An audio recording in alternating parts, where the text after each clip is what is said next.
নমস্কার, Indian monks পেজে স্বামী শিষ্য সংবাদের আজকের আলোচনায় আপনাদের সবাইকে স্বাগত। আশা করছি আমার কথা ঠিকঠাক শুনতে পাচ্ছেন। কালকে যোগা বাশিষ্ঠ সারের আলোচনা করে উঠতে পারিনি, জানতাম পারবো না, সেই জন্য আগে থেকে কোনো পোস্টারও দেওয়া হয়নি এই গ্রুপে, এই পেজে। তো কালকে যোগ বাশিষ্ঠ সারে যে আলোচনা, সেটা হয়তো আবার পরের বুধবার চেষ্টা করব, যদি যদি পারি। আচ্ছা, প্রণাম সুতপা কাকিমা, জ্যোতিপ্রকাশ দাস, থ্যাংক ইউ। সবাইকে নমস্কার যারা আসছেন, প্রণাম সবাইকে। স্বামী শিষ্য সংবাদের ধীরে ধীরে আমরা স্বামী শিষ্য সংবাদ বইটা শেষের দিকে এগোচ্ছি, যদিও এখনো প্রায় 40% বইটা বাকি। নমস্কার সপ্তর্ষিনাথ। তো আজকে সেকেন্ড পার্টের তৃতীয় পল্লীর মাঝখান থেকে কিছু আলোচনা রয়েছে। ব্যাপারটা হচ্ছে আজকের আলোচনাটা খুব কি বলি বলুন তো, খুব সফিস্টিকেটেড একটা আলোচনা। জ্ঞান ভক্তি, আগের দিন আলোচনা হয়েছিল শুদ্ধা জ্ঞান আর মানে ভক্তি আর জ্ঞানের সামঞ্জস্য কোথায়। অশোক মাইতি, ধন্যবাদ। কৌশিক ভট্টাচার্য, প্রণাম। বিশাল আকাশ, বেশ। সপ্তর্ষিনাথ, প্রণাম। শর্মিষ্ঠাদি, জয়গুরু। ঝুমা ঘোষ, প্রণাম। সবাইকে প্রণাম। আবিরাভ্র ভট্টাচার্য, প্রণাম। আপনিও প্রণাম নেবেন। অভিজিৎ, প্রণাম। অভিজিৎ মল্লিক, প্রণাম। বেশ, আমি বিষয়ে ঢুকছি। ভাস্বতীদি, নমস্কার। তো আজকের যে বিষয়টা প্রচন্ড ডেলিকেট একটা বিষয়, ভীষণ সফট একটা বিষয়, জ্ঞান ভক্তি। ব্যাপারটা অনেকটা কিরকম, মানে শুধু জ্ঞান নিয়ে লাফালাফি করা যায়, শুধু ভক্তি নিয়েও কথা বলা যায়,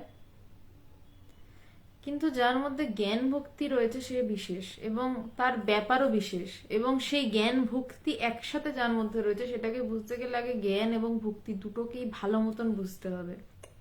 যদিও দুটোই বোঝার পার, কিন্তু আমরা বুঝতে চাই এই আর কি। শ্রীমতী দি, নমস্কার। Biplab Mondal, good night, bye. Ram Darbar, প্রণাম। ভাস্কর সরকার, প্রণাম। তপন বর্মন, নমস্কার। আচ্ছা, আমি এবারে প্রণাম নমস্কার, আমি এখন আর এই বিষয়টায় ঢুকছি না, আমি এবার একটু বিষয়ে ঢুকছি, আমি আর ট্র্যাক চেঞ্জ করছি না। তো জ্ঞান ভক্তি, ঠাকুর আগের দিন বলছিলাম যে ঠাকুর মাস্টার মশাইয়ের মধ্যে বলেছিলেন নোবেল কোনটা আগে সেটা পরে বিচার করবেন পরে, আগে পুরোটা শুনে নিন, তারপর যদি যেটা ইচ্ছা সেটা নেবেন। ঠাকুর মাস্টার মশাইকে বলতেন যে এর মধ্যে জ্ঞান ভক্তি আছে, যার মধ্যে জ্ঞান ভক্তি আছে সে শ্রেষ্ঠ, কারণ তার মধ্যে জ্ঞানীর ভাবও আছে, ভক্তের ভাবও আছে। এবার জ্ঞানীর ভাব কি আর ভক্তের ভাব কি সেটা নিয়ে আগের দিন কিছুটা আলোচনা হয়েছে। মানে মুখ্য জ্ঞান বা মুখ্য ভক্তি সেটা তো নির্বিকল্প সমাধি, সেইখানে সব একাকার, সেখানে আলাদা জ্ঞান বলে কিছু হয় না, আলাদা ভক্তি বলে কিছু হয় না।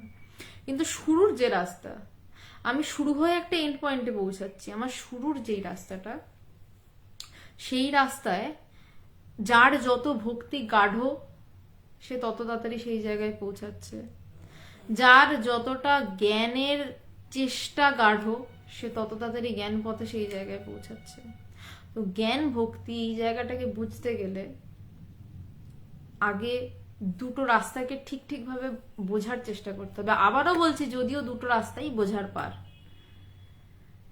চলতে গিয়েও ভাবি আমরা বুঝে ফেলেছি, মনে হয় আমি সব বুঝে গেছি, আসলে দেখা যায় একটা সময় কিছুই বুঝিনি।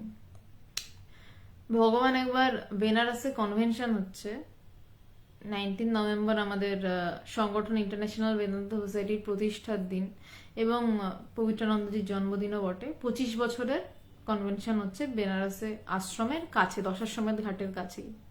আমার এখনো মনে আছে ভগবান বলেছিলেন, 2015 সাল না 14 সালের ঘটনা এটা, ভগবান বলেছিলেন স্টেজে দাঁড়িয়ে একটাই কথা, যে আমি কেবল এইটুকুই জানি যে আমি কিছুই জানি না।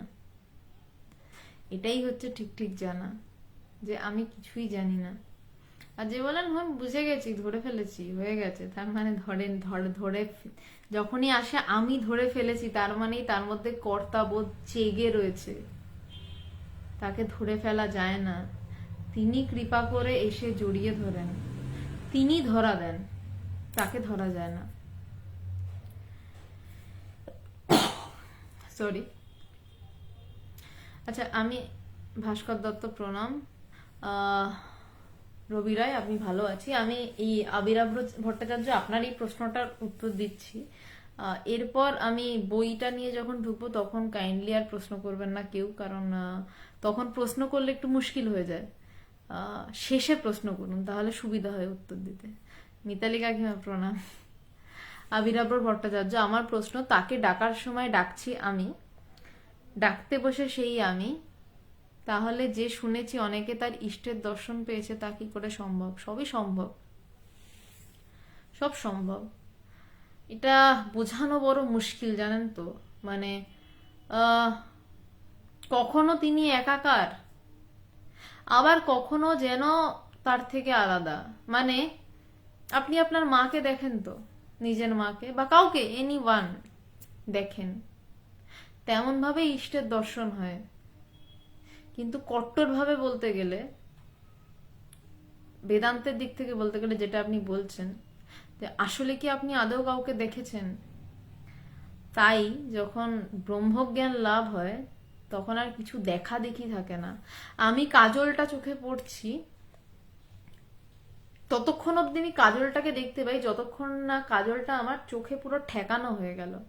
যেই মুহূর্তে কাজলটা চোখে ঠেকিয়ে আমি বুলিয়ে টানতে শুরু করলাম, আমার কিন্তু কাজলটাকে দেখতে পাইনি, কিন্তু এক বিন্দু দূরত্ব যতক্ষণ, তখন অব্দি কাজলটা দেখা আছে। যতক্ষণ ইষ্টের সাথে এক বিন্দের দূরত্ব, ততক্ষণ তাকে দেখা আছে। যখন সেই দূরত্ব ঘুচে যায় তখন আমরা কাজলটা জাস্ট চোখ বুজে টানি আর ফিল করি যে হ্যাঁ কাজলটা ঠিকভাবে যাচ্ছে। তখন আর আমাদের দেখে বুঝতে হয় না কাজলটা ঠিক যাচ্ছে তো, ঠিকভাবে টানছি তো, আমরা ঠিক বুঝি কোথায় কোথায় দিয়ে চোখের যাচ্ছে। ঠিক তেমনি ইষ্টের সাথে যখন এতটুকু মাত্র দূরত্ব, এতটুকু দূরত্ব হলেও তখন দেখা দেখি।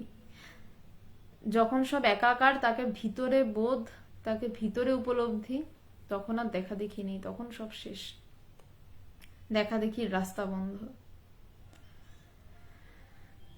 তো শুরু করছি। আমি স্বামী শিষ্য সংবাদে ঢুকছি, সেই স্বামী শিষ্য সংবাদের অনুসারে। প্রণাম, নমস্কার। সৌমিত্রদের প্রণাম, অরূপ মল্লিক প্রণাম। বিশাল আকাশ, হ্যাঁ দুর্বল শরীর সত্যি কোনো কাজে আসে না। দুর্বল শরীরে আধ্যাত্মিকতা হয় না। তাই জন্য বলছে নয়ামাত্মা বলহীনা লভ্যা, বলছেন যে বলহীনের দ্বারাই জ্ঞান লাভ হয় না, শরীরটাকে ঠিক করতে হয়, নইলে জ্ঞান ধারণ করা অসম্ভব।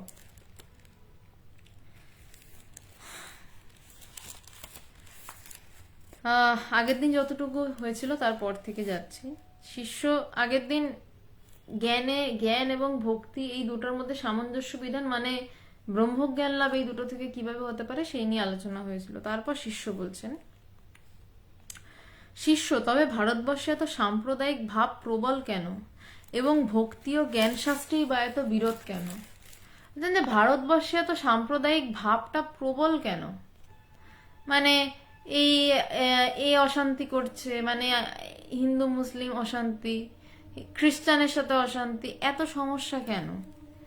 এবং ভক্তি বা জ্ঞান শাস্ত্রে এত বিরোধ কেন? এবার হিন্দু শাস্ত্র ছেড়ে যদি শুধু শাশ্বত যে ধর্ম, সনাতন ধর্ম যাকে বলা হয়, সেইখানে আসি, তার মধ্যেও জ্ঞানীরা ভক্তদের মানে অতটা পছন্দ করে না, সহ্য করতে পারে না, বড় ভুল, জ্ঞানীরা অতটা পাত্তাও দেয় না। আবার ভক্তরা জ্ঞানীদেরকে দেখলে বেশি অশান্তি শুরু করে, কানে হাত চাপা দেয়, মুখ দেখতে চায় না, বাবা অত বলছে। মানে জ্ঞানীরা বলছে ঈশ্বর আমার মধ্যেই, আর ভক্ত বলছে ঈশ্বর তুমি আমিতে গোলমাল। ভক্ত বলছে তুমি, জ্ঞানী বলছেন আমি।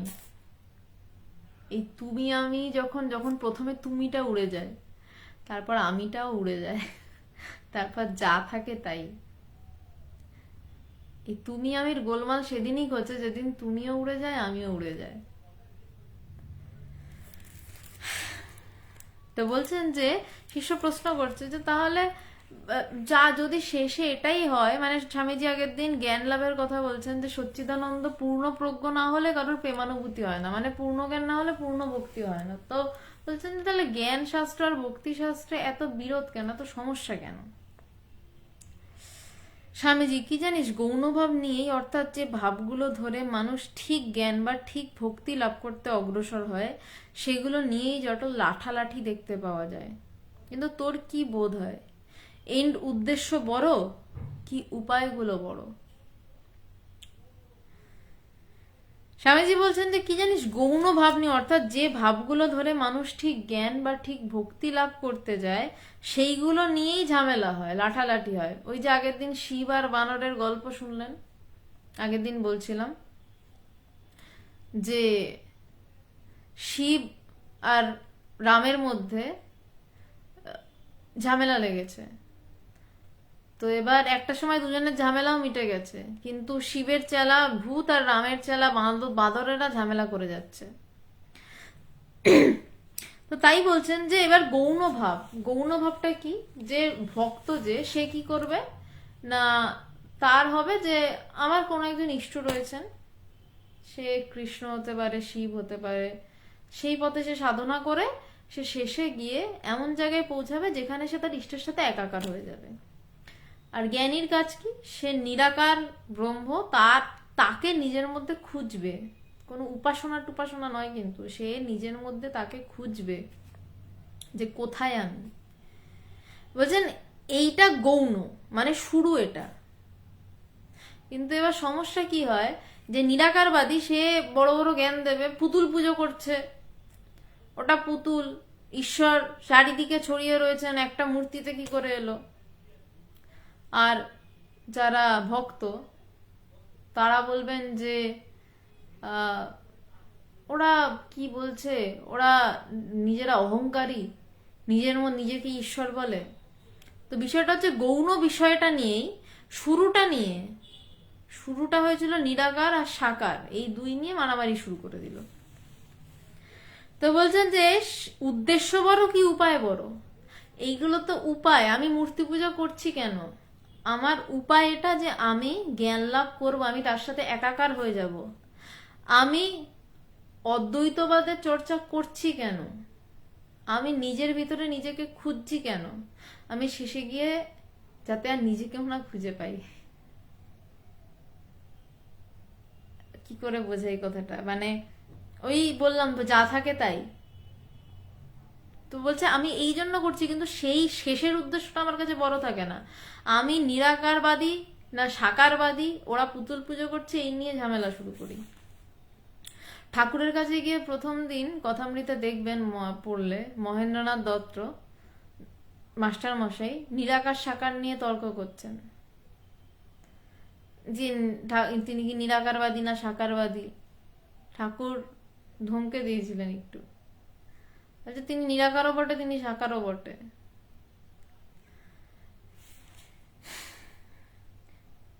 আচ্ছা নিশ্চয়ই উদ্দেশ্য হতে উপায় কখনো বড় হতে পারে না।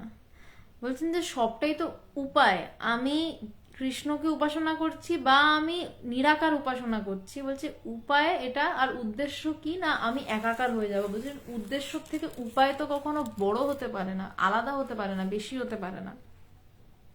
কেননা অধিকারী ভেদে একই উদ্দেশ্য লাভ নানাবিধ উপায় হয়। বলছেন যে কারণ উদ্দেশ্য থেকে উপায় কখনো বড় হতে পারে না, তো কারণ অধিকারী ভেদে একই উদ্দেশ্য লাভ নানাবিধ উপায় হয়। অধিকারী ভেদে, আবার উচ্চারণ করছি কথাটা, ইম্পর্টেন্ট অধিকারী শব্দটা। ওই যে বললাম যে জ্ঞান ভক্তি আজকের বিষয়, যে কে জ্ঞান পথের অধিকারী, কে ভক্তি পথের অধিকারী, কে জ্ঞান ভক্তি পথের অধিকারী। বলছেন যে অধিকারী ভেদে উপায়, এক মিনিট আমি লাইনটা হারিয়ে ফেলেছি, হ্যাঁ, বলছেন অধিকারী ভেদে একই উদ্দেশ্য লাভ নানাবিধ উপায় হয়। বলছেন উদ্দেশ্যটা একই, কি মানে নিজেকেও খুঁজে না পাওয়া, কিন্তু তার উপায় নানা রকম হয়। কেউ তন্ত্র সাধনা করছেন, কেউ ভক্তি সাধনা করছেন, কেউ জ্ঞান সাধনা করছেন, কেউ বৈষ্ণব, কেউ শাক্ত, কেউ অঘরী। আমি শুধু হিন্দুদের মধ্যেই এত কিছু বললাম। কেউ মুসলিম, কেউ জৈন, কেউ খ্রিস্টান। বলছে কিন্তু শেষটা একই, কিন্তু সবটার শুরুটা এই যে নামগুলো বললাম এগুলো শুরু, এগুলো উপায়।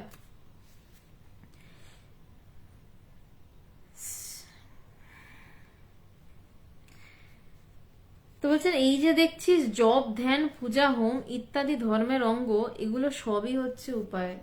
আগের দিনই বোধহয় বা কেউ আমাকে ফোনে জিজ্ঞাসা করছিলেন যে জপ কেন। তো এই যে স্বামীজি এখানে উত্তর দিচ্ছেন, বলছেন যে দেখছিস যে জপ, ধ্যান, পূজা, হোম ইত্যাদি ধর্মের অঙ্গ, এইগুলো সবই হচ্ছে উপায়।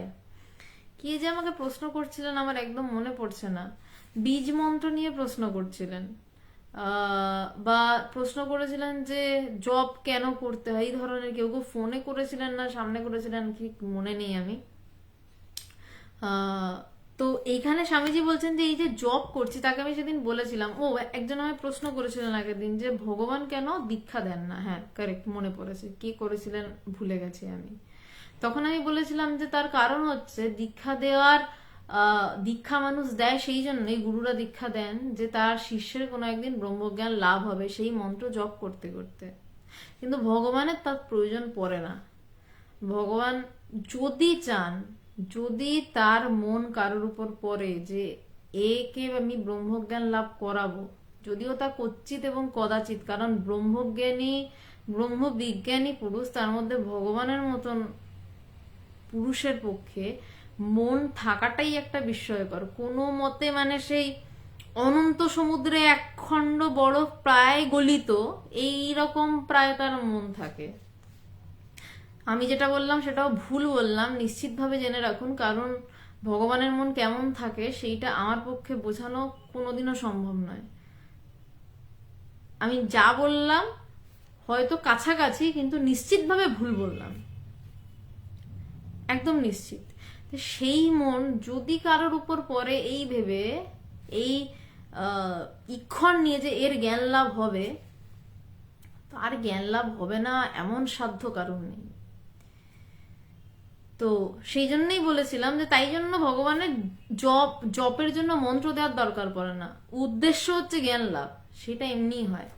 তো সেই এখানে স্বামীজি একই কথা বলছেন যে এই যে জপ, ধ্যান, পূজা, হোম ইত্যাদি, এগুলো ধর্মের অঙ্গ, এগুলো সবই হচ্ছে উপায়, যেগুলো সবটাই উপায়। আর পরাভক্তি বা পরব্রহ্ম স্বরূপকে দর্শনই হচ্ছে মুখ্য উদ্দেশ্য। পরাভক্তি বা পরব্রহ্ম দর্শনকে, পরব্রহ্মকে দর্শনই মূল উদ্দেশ্য। পরাভক্তি শব্দটা অপূর্ব একটা শব্দ, মানে যেই ভক্তিতে কোনো চাওয়া নেই, এবং যেই ভক্তি নোবেল, ভগবান মানে হচ্ছে, আমি আমার গুরুর কথা বলছি, আর ভগবান মানে শাস্ত্রে যদি বলো যে ভগবান কাকে বলা হয় কি বৃত্তান্ত, সেটাতে ভাগবত থেকে ব্যাখ্যা করতে হবে আমাকে। এবং কখন কোনো মানুষকে আমরা ভগবান বলে ডাকবো, কেন ডাকবো, তার শাস্ত্রসম্মত সমস্ত ব্যাখ্যা রয়েছে। ওটা আজকে যদি সময় হয় আমি করব, আদারওয়াইজ অন্য কোনো দিন করব। তবে ভগবান মানে আমি আমার গুরুদেবের কথা বলছি। তো পরাভক্তি শব্দটা মানে হচ্ছে যে যেই ভক্তিতে, মানে এইটার মানে হচ্ছে বলতে গেলে ওই শব্দটার হানি ঘটে, যেই ভক্তিতে ঈশ্বরকে চাওয়ারও মতন চাওয়াটুকুও আমার মধ্যে অবশিষ্ট থাকে না। মানে যখন আমি একদম পূর্ণ, আমি তাকেও চাই না, আমি ব্যাস ভালোবাসতে চাই। কিন্তু ভালোবাসার পাত্রের জন্য আমার ভালোবাসা আটকায় না বা কমে যায় না। আমি ভালোবাসি কাউকে, তো মানে কোন একটা পাত্রর উপর আমার ভালোবাসা পড়ে। কিন্তু পরাভক্তি এমনই প্রেম, পূর্ণ জ্ঞান না হলে পরাভক্তি কখনো আসে না। তখন শুধুই ভালোবাসা, কাকে ভালোবাসছি, কেন ভালোবাসছি, বা আমি ইষ্টকে চাই, এই ভাবনাটুকুও থাকে না। তার নাম পরাভক্তি। তো বলছেন যে স্বামীজি, পরাভক্তি বা পরব্রহ্ম স্বরূপকে দর্শনই হচ্ছে মুখ্য উদ্দেশ্য। অতএব একটু তলিয়ে দেখলেই বুঝতে পারবি বিবাদ হচ্ছে কি নিয়ে। একজন বলছেন পূবমুখ হয়ে বসে ভগবানকে ডাকলে তবে তাকে পাওয়া যায়, আর একজন বলছেন না, পশ্চিমমুখ হয়ে বসতে হবে তবেই তাকে পাওয়া যাবে। হয়তো একজন বহুকাল পূর্বে পূবমুখ হয়ে বসে ধ্যান ভজন করে ঈশ্বর লাভ করেছিলেন, তার চেলারা তাই দেখে অমনি ওই মত চালিয়ে দিয়ে বলতে লাগলো পূবমুখ হয়ে না বসলে ঈশ্বর লাভ কখনোই হবে না। আর একদল বলল সে কি কথা, পশ্চিমমুখ বসে অমুক ভগবান লাভ করেছে, আমরা শুনেছি যে, আমরা তোদের ওই মত মানি না। এই রূপে সব দল বাঁধছে। খুব সুন্দর বললেন, খুব সহজ ভাষায় বলছেন যে নোবেল একটা লাইভ করুন, আলোচ্য বিষয়ে ভগবান। আপনি মঙ্গলবার এবং শনিবার সুদেষ্ণা গাঙ্গুলির লাইভটা শুনবেন, সন্ধ্যে 8:30 থেকে মোস্ট প্রবাবলি হয় এই পেজেই। ও ভগবানের জীবনী নিয়ে আলোচনা করছে। তারপরেও যদি আপনার ইচ্ছা থাকে আপনি বলবেন, তাহলে ভাগবত এবং ভগবান এবং ভক্ত, এটা ভালো একটা বিষয় বলেছেন, এটা নিয়ে একদিন আলোচনা করব। সুদেষ্ণা গাঙ্গুলি যেটা নিয়ে করছে সেই বিষয়টা ভগবানের জীবনী, ও ভগবানের জীবনের সাথে অদ্বৈত বেদান্তকে নিয়ে আলোচনা করছে। বেশ একটা ভালো বিষয় বলেছেন নোবেল, ধন্যবাদ। একদিনকে ভগবান, ভাগবত এবং ভক্ত এই নিয়ে একদিন আলোচনা করব। এবং এমনিতেই এই সপ্তাহটি একটি গুরুত্বপূর্ণ সপ্তাহ আমাদের জন্য, সেটা নিয়ে পরে কথা বলছি। আপাতত অদ্বৈতবাদ দিয়ে ভক্তিকে বিচার্য হচ্ছে, সেটাই চলুক, বিচার করা চলছে, চলুক। তো স্বামীজি বলছেন যে বিবাদ হচ্ছে কি নিয়ে একটু গভীরে তলিয়ে দেখলে বুঝতে পারবি। একটু গভীরে যদি যাস যে কি নিয়ে বিবাদটা হচ্ছে, যে কেউ বলছে পূর্ব দিকে বসলে ঈশ্বর লাভ হবে, কেউ বলছে পশ্চিম দিকে বসলে ঈশ্বর লাভ হবে, কিন্তু কেন বলছে এটা ইম্পর্টেন্ট। কারণ কেউ কোনোদিন পশ্চিম দিকে মুখ করে বসে ঈশ্বর লাভ করে ফেলেছিলেন, আবার কেউ পূর্ব দিকে ঘুরে বসেও ঈশ্বর লাভ করে ফেলেছিলেন। এবার যে পশ্চিম দিকে বসে ঈশ্বর লাভ করেছিলেন তার সব যারা লোকজন তারা সবাই বললো ওদিকে না বসলে ঈশ্বর লাভ হবেই না, ঈশ্বর পূর্ব উত্তর দক্ষিণ কোথাও নেই, শুধু পশ্চিম দিকে রয়েছে, ওদিকে বসেই তাকে ডাকতে হবে। আবার একদল বললো ঈশ্বর খালি পূর্ব দিকে রয়েছে, পশ্চিম উত্তর দক্ষিণ কোথাও নেই। আর আমার মাঝে মধ্যে গুলিয়েই যায় কোনটা পূর্ব, কোনটা পশ্চিম, কোনটা উত্তর, কোনটা দক্ষিণ। যেখানে তাকে বলা হচ্ছে তিনি রূপে রূপে প্রতিরূপে তিনি, সেইখানে বসা নিয়ে এত অশান্তি।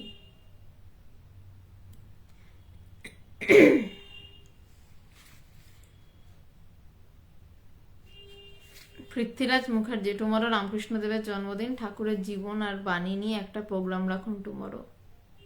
এটা কি ঠাকুরকে ছাড়া আলোচনা হচ্ছে? ঠাকুরেরই তো আলোচনা। ঠিক আছে, অবশ্যই ভেবে দেখব যদি সম্ভব হয় কাল। বলছেন যে তবেই তাকে পাওয়া যাবে হয়তো। তারপর এটা বলছেন যে তার চেলারা তাই দেখে অমনি ওই মত চালিয়ে দিয়ে বলতে লাগলো পূবমুখ হয়ে না বসলে ঈশ্বর লাভ কখনোই হবে না। আর একদল বললে সে কি কথা, পশ্চিমমুখ হয়ে বসে অমুক ভগবান লাভ করেছে, আমরা শুনেছি যে। আর একদল বলছে সে কি কথা, পশ্চিমমুখ হয়ে বসে একদল ভগবান লাভ করে ফেলেছে, এটা আমরা শুনেছি। এই রূপে সব দল বেঁধেছে। একজন হয়তো হরিনাম জপ করে পরাভক্তি লাভ করেছিল, অমনি শাস্ত্র তৈরি হলো নাস্তেব্য গতিরন্যাথা, কেউ আবার আল্লাহ বলে সিদ্ধ হলেন, তখনই তার আরেক মত চলতে লাগলো। এখন দেখতে হবে এই সকল জপ পূজাদির আরম্ভ কোথায়, খেই কোথায়। বলছে যে কেউ হরিনাম জপ করছে, ধ্রুব, জানি না ধ্রুবর গল্প আপনারা জানেন কিনা। আচ্ছা নোবেল, আপনি বেশ সুন্দর একটা চিন্তা দিলেন, আমি একটু আপনাদের সবাইকে বলি, আপনারা একটু জানান যে ওটা কি আলোচনা করবে, এবং একটু আলোচনাটা আমি থামিয়ে একটা ইন্ট্রোডাকশন করছি। এমনি আজকের সপ্তাহ থেকে একটা ভগবানেরই কেন তাকে ভগবান বলে ডাকা হয় সেইটার শুরু হয়েছিল 2003 সালে। 2003 সালের আগে ভগবানকে গুরুজি ডাকা হতো। একদম প্রথমে ভগবানের চিঠি আপনারা যারা শুনেছেন আমার থেকে দেখেছেন, সেখানে কোথাও কাকু লেখা, কোথাও জামাইবাবু লেখা, তারপর তাকে গুরুজি ডাকা শুরু হতো। এবং 2003 সালের এই আজকের দিনের আগে থেকে, এই আজকেরই দিন, খুব সুন্দর দিনে নোবেল আপনি বলেছেন কথাটা, এই দিন থেকে একটা সপ্তাহ শুরু হয়েছিল, এবং যেই সপ্তাহটা যে হবে বা 7 দিন হবে এটার কোনো নিশ্চয়তা ছিল না। তো আজকে মানে ভগবানকে যে কেন ভগবান বলা হয়, তার লীলার যে দিকটা, তার ভাগবত সত্তার দিকটা এই সপ্তাহে প্রকাশিত হয়েছিল। এবং এই সপ্তাহ মানে আজকে থেকে শুরু করে 23 তারিখ অবধি, এই 7 দিন, 23 তারিখে একটা আধ্যাত্মিক বিস্ফোরণ হয়েছিল বলা যেতে পারে। তো সেই 23 তারিখের পর যারা সেদিন ওই জায়গায় ছিলেন তারা বুঝেছিলেন যে এনাকে আর গুরুজি বলে ডাকা সম্ভব নয়। আমি আমার ঠিক মাথার উপর যার ফটো আছে তার বিষয়ে বলছি, উনি আমার গুরুদেব ভগবান। তো অনেকেরই প্রশ্ন কেন ভগবান বলা হয়, তো এই আজকেরই সেই দিন যেই দিন থেকে এই সপ্তাহটা শুরু হয়েছিল, এই লীলার সপ্তাহটা শুরু হয়েছিল। তো কেন ভগবানকে ভগবান বলে ডাকা হয়েছিল, এবং 23 তারিখে এমন ঘটনা ঘটেছিল, এবং আস্তে আস্তে আজকের থেকে 7 দিন ঘটনাগুলো ধীরে ধীরে ধীরে ধীরে এমন এক জায়গায় পৌঁছেছিল, এবং ভগবানের আশেপাশে যারা ছিল তারা আর তাকে গুরুজি ডাকতে পারেননি। তারা বাধ্য এটা বলেছিলেন যে এনাকে ভগবান ছাড়া আর কিছু বলে ডাকা যাবে না। এবং সেদিনই প্রথম তারা চিৎকার করে বলেছিলেন, আগে জয়ধ্বনি দেওয়া হতো গুরুজি কি জয়, সেদিন তারা চিৎকার করে বলেছিলেন ভক্তাধীন শ্রী ভগবান কি জয়, ভক্তাধীন ভগবান কি জয়, ভক্তাধীন ভগবান কি জয়। আসামে এই ঘটনা ঘটেছিল। তো ভগবানকে নিয়ে যখন বলতেই বললেন, আর আজকে একটা বেশ মানে আজকের থেকেই সেই সপ্তাহ শুরু, কোনো একটা দিন হয়তো বেছে নেব। শনিবার তো সুদেষ্ণার আলোচনা থাকে, রবিবার একটু দেখে নিতে হবে, আমরা পোস্টার দিয়ে দেবো। তার আগে আপনারা জানান যে মানে কেন আমরা ভগবানকে, এই যে আমার কথা বা সুদেষ্ণার কথা শোনেন, আমরা তো বেশিরভাগ সময় অদ্বৈতবাদ নিয়ে আলোচনা করি, ভগবানের বিষয়ে বলি, সেটাও অদ্বৈতবাদ নিয়ে। খুব একটা কেন ভগবান বলা হয়, ভগবানকে কেন শাস্ত্র দিয়ে কোনোদিন আমরা সেভাবে ব্যাখ্যা করি না, মানে করিনি আর কি। তো আপনারা যারা শুনতে আগ্রহী অনেকেই বলছেন, তো আজ এই সেই বিশেষ সপ্তাহ যেইটা আজকে থেকে শুরু হচ্ছে, 23 তারিখ শেষ হবে। তো যদি আপনাদের ইচ্ছা থাকে, অনেকেই বলছেন, আপনারা আরো অনেকে রয়েছেন, জানান একটু যে যদি এই বিষয়টা নিয়ে শুনতে চান এবং ভগবান ভক্ত এবং ভাগবত, তাহলে সেই বিষয় নিয়ে একদিন আলোচনা করব এই সপ্তাহের মধ্যে, এবং এই সপ্তাহটার মধ্যে, এবং যেই সপ্তাহে 2003 সালে ভগবানকে ভগবান বলে ডাকা শুরু হয়েছিল। ভগবানকে বাকি ভক্তরা গুরুজি থেকে চিনতে পেরেছিলেন যে ইনি ভগবান। কেন ভগবান সেটা তো আলাদা, শুনতে হয়তো অবাস্তব লাগবে, কিন্তু সত্যটা সত্যই হয়। অবাস্তব লাগার কিছু মানে আমার কিছু করার নেই। আপনারা জানান যে যদি এই আলোচনাটা শুনতে চান, তবে আলোচনাটা একটু কঠিন হবে, তার কারণ লীলা ব্যাখ্যা করা যায়, কিন্তু লীলাটা লীলাই। ভগবান বলে যখন ডাকছি তার মানে তার মধ্যে লীলার বিষয় থাকবে। আমি বেশিরভাগ অদ্বৈতবাদ নিয়ে কথা বলি ভগবানকে নিয়ে, সুদেষ্ণাও তাই করে, কারণ আমরা এটা ইচ্ছা করেই করি, কারণ সবাই নিতে পারবে না তার লীলা। তো মানসী সাহা সরকার, ওনাকে আমি ভগবান বলেই ডাকি, ওনার নাম ভগবান অবশ্যই নয়। তো এইটা নিয়ে তাহলে একদিনকে আলোচনা করব এই সপ্তাহের মধ্যেই। তো 2003 সাল থেকে আজকে 2022 সাল, এই সময়টা ধরে ওনাকে ভগবান বলেই ডাকা চলছে। এবং সত্য বলতে আজকে বলছি যে ভগবানের কাছে যখন যাই 2006 সালে, অনেকেরই মানতে অসুবিধা হয় কেন ভগবান বলে ডাকা হয়, আমারও হয়েছিল। আমি 6 বছর ডাকিনি, আমি তাকে বিভিন্ন রকম ভাবে দেখেছিলাম, পরীক্ষা করেছিলাম। 6 বছর পর টের পেয়েছিলাম হাড়ে হাড়ে উনিকে। তারপর থেকে ভগবান বলে আমি ধরিনি, উনি ধরেছেন। তো তারপরেই চলছে আর কি, 10 বছর প্রায় চলে গেল। বেশ, তাহলে অনেকেই আপনারা বলছেন শুনতে চান, তাহলে আমি ইন্ডিয়ান মংসের অ্যাডমিনের সাথে, পেজের অ্যাডমিনের সাথে কথা বলে একদিন আলোচনা করব যে যেহেতু এই সপ্তাহটা বিশেষ, যে ভগবানের বিষয়টা কি, কেন ভগবানকে ভগবান বলে ডাকা হয়, এবং তার সাথে সত্যি কি ভগবান বলে কাউকে ডাকা যায়, তারটা নিয়ে শাস্ত্র কি বলছে, কোন বিষয় থাকলে শাস্ত্র তাকে ভগবান বলে ডাকতে বলছে, এবং ভক্তের মধ্যে কোন বিষয় এলে শাস্ত্র বলছে হ্যাঁ এ ভগবান। অবতার তত্ত্ব নিয়ে একদিন আলোচনা করব, সেদিনই আলোচনা করবো একসাথে, যেদিন ভগবান ভাগবত এটা নিয়ে আলোচনা হবে। বেশ, তাহলে আমি আবার আলোচনায় ফিরছি। তো বলছেন যে কেউ হরিনাম জপ করে পরাভক্তি লাভ করেছিলেন, আবার কেউ আল্লাহ বলে সিদ্ধ হয়েছেন।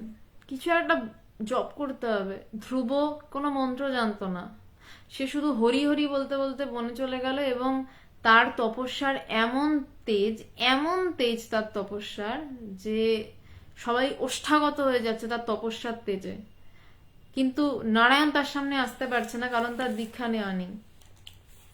নারায়ণ নারদকে বলছে যে তুমি নোবেল, এইসব প্রশ্ন অনলাইনে উত্তর আমি দেব না। আর দ্বিতীয় কথা, আমার বিশ্বরূপ দেখার কোনো বাসনাও নেই। তবে যাদেরকে দেখানোর দেখিয়েছেন তো বটেই, সেটা নাই ওই দিনকে আলোচনা হবে। ভগবানের আমি কথা দিচ্ছি, সেদিন ভগবানের বিভিন্ন লীলার বিষয়ে আমি সব প্রশ্নের উত্তর দেব। মানে সব মানে যতটুকু দেওয়া সম্ভব ততটুকু। ভগবানের যাবতীয় লীলার বিষয়ে সেই দিন আমি প্রশ্নের উত্তর দেব। কাউকে না কাউকে তো দেখিয়েছেন বটে, আমি দেখতে আগ্রহী নই। আমার ভগবানকে ধুতি আর ওই এমনি একটা সাদা শার্টে বা এমনি যে কোনো কালারের শার্টের দেখে অভ্যস্ত, এবং দেখে এমন মাথা ঘুরে গেছে সেটা তো আপনারা বুঝতেই পারছেন। সব ছেড়ে পড়ে আছি এই একটাই বিষয় নিয়ে। বিশ্বরূপ আমার কাছে আলাদা কোনো কিছু রাখে না, দাবি রাখে না। আমি ভগবানকে দেখি উদ্ধার হয়ে গেছি। তবে হ্যাঁ, এটা বলে রাখলাম, যাকে দেখানো তাকে দেখিয়েছে। সেদিনকে সব উত্তর দেবো, সেদিনকে ভগবানের লীলার বিষয়ে সব উত্তর দেবো। প্রশ্ন করবেন এবং শাস্ত্রসম্মত উত্তর দেবো, কথা দিলাম। এবং যে উত্তর কেটে ওড়ানো সম্ভব হবে না।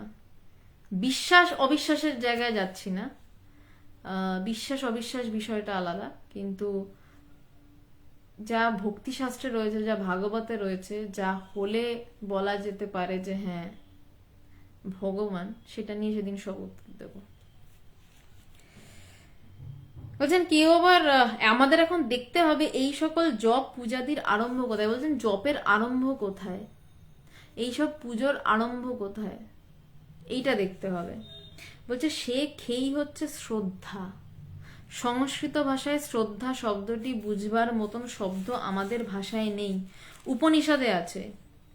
বলছেন যে সংস্কৃত ভাষায় শ্রদ্ধা, বলছে এই সমস্ত কিছু আমি জপ করব, পূজা করব, যাই করব না কেন, এই জপ বা পুজো যে আমরা করব, এইটা সবকিছু শুরু কোথায়।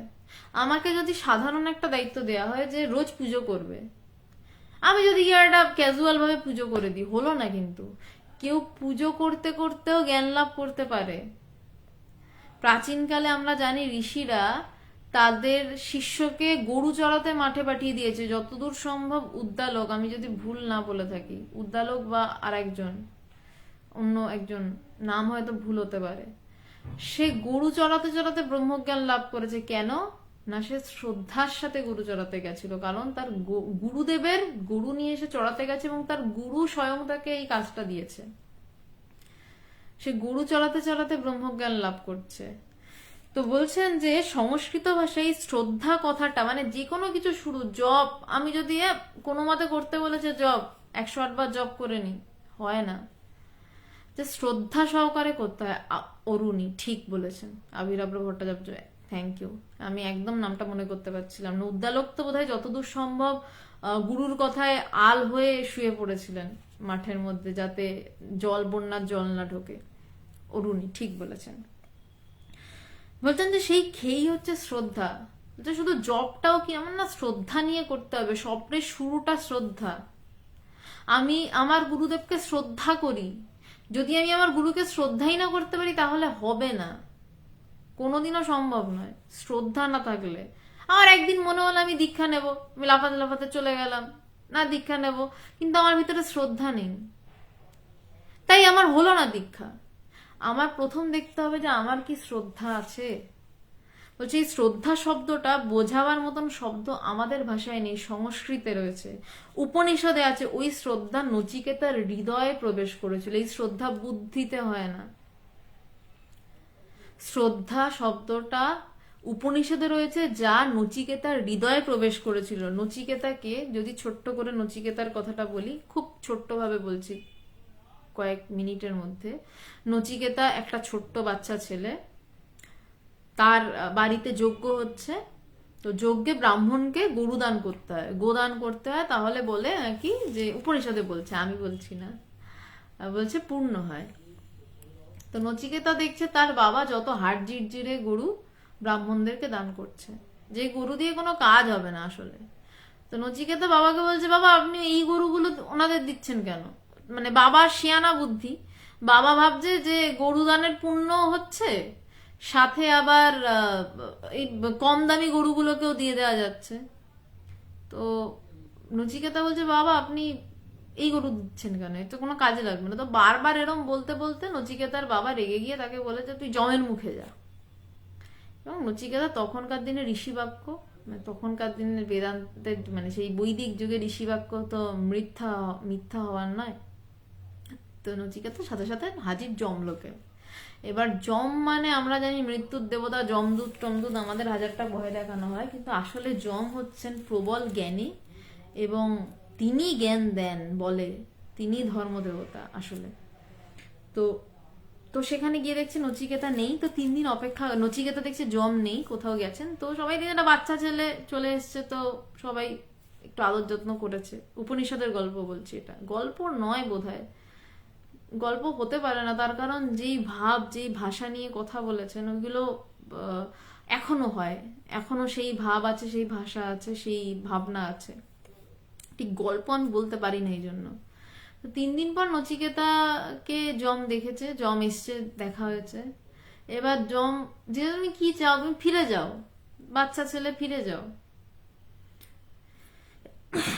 না, ধ্রুবকে নারায়ণ প্রথম দেখা দেননি রাজা হতে চেয়েছিলেন বলে না, ধ্রুব হরিকেই চেয়েছিল, কিন্তু দেখা দেননি কারণ ধ্রুবর মন্ত্র নেওয়া ছিল না। তাই নারদকে পাঠিয়েছিলেন নারায়ণ যে ওর গুরু হয়ে ওকে আগে মন্ত্র দান করো, নইলে আমি সামনে যেতে পারছি না। ধ্রুব হরিকেই চেয়েছিলেন প্রথমে, যে আমার পিতার চেয়ে বড়কে। তা বলছে না, হরি যখন দেখেছিল যে ওর আরেক মানে ওর বাবার আরেক বউয়ের ছেলে বাবার কোলে বসে রয়েছে, ওকে উঠতে দেয়নি, তখন যে পিতার চেয়ে বড়কে, তা রাজার রাজাকে, তখন সে হরিকে খুঁজতে গেছিল, সে চায়নি। তো যাই হোক, তো বলছেন যে এবার নচিকেতার যে গল্পটা বলছিলাম, তো নচিকেতা স্বর্গে গেছে, এই স্বর্গে বলছি যমলোকে গেছেন। তো যম বলছেন ফিরে যাও। তো বলছে না, বাবা এখানে আসতে বলেছেন, আমি ফিরবো না। তার সত্যের প্রতি শ্রদ্ধা, বাবা আসতে বলেছেন, বাবা হুকুম দিয়েছেন যমলোকে যাও, তাই এসছি। এবার বলছেন যে ঠিক আছে, তো আমি আপনার কাছে যখন এসে ইচ্ছে, আমি ব্রহ্মজ্ঞান লাভ করতে চাই। শুধু লাভ করতে চাই বলেছে, ছেড়ে দিল না। এবার যম তো ঠিকই চট করে কাউকে ব্রহ্মজ্ঞানের কথা বলবে না, আত্মতত্ত্ব বলবেন না। যম তাকে বিভিন্নভাবে বোঝাচ্ছে, বলছে ব্রহ্মজ্ঞান লাভ করে কি হবে, দরকার নেই ওটা, তোমাকে আমি অনন্ত জীবন দিচ্ছি, তোমাকে আমি দীর্ঘ জীবন দিচ্ছি, অনন্ত না, ভুল বললাম। বলছে আমি দীর্ঘ জীবন দিচ্ছি। তখন নচিকেতা উত্তর দিচ্ছে, দীর্ঘ জীবন, অনন্ত তো নয়। আপনি যা ক্ষয় নেই, অবিনশ্বর, আমাকে সেই জ্ঞানের কথা বলুন। এই শ্রদ্ধা, সত্যের প্রতি একনিষ্ঠতা, হাজার তাকে প্রলোভন দেখালো, আর একটা প্রলোভন দিল, একের পর এক প্রায় 2-3 পাতা ধরে দেখাচ্ছে খালি নচিকেতা কে যম প্রলোভন দিয়ে যাচ্ছে যে তোমার আত্মতত্ত্ব লাগবে না, কি করবে তুমি আত্মতত্ত্ব নিয়ে। আর এক জায়গায় যম নচিকেতাকে বলছে যে তোমাকে আমি সুন্দর সুসজ্জিত রথ দিচ্ছি, তোমাকে আমি দীর্ঘ জীবন দিচ্ছি, সেখানে নারীরা থাকবে, তারা তোমাকে নিত্য নিত্য গীত বাদ্য শোনাবে। তখন নচিকেতা বলছে তাদের সৌন্দর্য তো অনন্ত নয়, আমার জীবনও অনন্ত নয়। এই যে কথা কাটাকাটি আছে না, যমের সাথে নচিকেতার কথা কাটাকাটি, তো এই কথা কাটাকাটিটা দারুণ। যম খালি নচিকেতাকে মানে সরাতে চাইছেন আত্মতত্ত্ব থেকে, নচিকেতা শ্রদ্ধার বসে তার সমস্ত কথা কেটে উড়িয়ে দিয়ে, সমস্ত প্রলোভন উড়িয়ে দিয়ে, এটাকে বিচার বলা হচ্ছে অদ্বৈত বেদান্তে। প্রলোভন যদি পারেন আপনারা একটু কথামৃতটা মানে কথামৃত বলছি, কঠোপনিষদটা পড়বেন, অপূর্ব একটা উপনিষদ। নচিকেতা সমস্ত যমের কথাগুলোকে কেটে কেটে উড়িয়ে দিচ্ছেন এবং ফিরে আসছেন একটা পয়েন্টে আমার আত্মতত্ত্ব চাই, এর নাম শ্রদ্ধা। নিষ্ঠার সাথে ধরে পড়ে থাকা, আমার এটা চাই, আমার এটা লাগে, আমার আত্মতত্ত্ব লাগে, তো এর নাম শ্রদ্ধা। বলছে এই শ্রদ্ধা নচিকেতার হৃদয়ে প্রবেশ করেছিল, মস্তিষ্কে নয়। মস্তিষ্কে প্রবেশ করলে চলে যাবে, আজ মনে হবে আমি দীক্ষা নেব, আমি ব্রহ্মজ্ঞান লাভ করব, কালকে মনে হবে আমি সব বুঝে গেছি, পরশু মনে হবে আমার কিছু লাগবে না, আমিই সব। প্রচুর এরকম মানুষ দেখেছি আমি। কিন্তু শ্রদ্ধাটা হৃদয়ে প্রবেশ করতে হয়। শ্রদ্ধা না এলে কেউ গুরুকরণ করবেন না। আমার প্রার্থনা থাকলো এটা আপনাদের কাছে, তাহলে বেকার হবে, আর কিছুই না, লাভের লাভ খুব একটা কিছু হবে না যদি শ্রদ্ধা না হৃদয়ে থাকে। তো বলছেন যে একাগ্রতা কথাটির দ্বারাও শ্রদ্ধা কথার সমুদয় ভাবটুকু প্রকাশ করা যায় না। বলছেন যে একাগ্রতা কথাটির দ্বারাও শ্রদ্ধা কথার পুরো ভাবটা প্রকাশ করা যায় না। শ্রদ্ধা শব্দটাকে প্রকাশ করা বড় মুশকিল। যার হৃদয়ে শ্রদ্ধা প্রবেশ করেছে সেই জানে শ্রদ্ধা কি। বলছে একাগ্রতা দিয়েও শ্রদ্ধার কথা বলা যায় না। বোধহয় একাগ্রনিষ্ঠা বললে সংস্কৃতে শ্রদ্ধা কথাটার অনেকটা কাছাকাছি মানে হয়। বলছেন যে বোধহয় একাগ্রনিষ্ঠা, একাগ্রনিষ্ঠা মানে একাগ্রতা মানে হচ্ছে মানে আমি ভীষণ একাগ্র হয়ে কিছু করছি, বলছে সেটাও শ্রদ্ধা নয়, একাগ্র নিষ্ঠা। নিষ্ঠা শব্দটা বড় মানে ভাবগত দিক থেকে যদি বলি তাহলে বলতে পারবো না।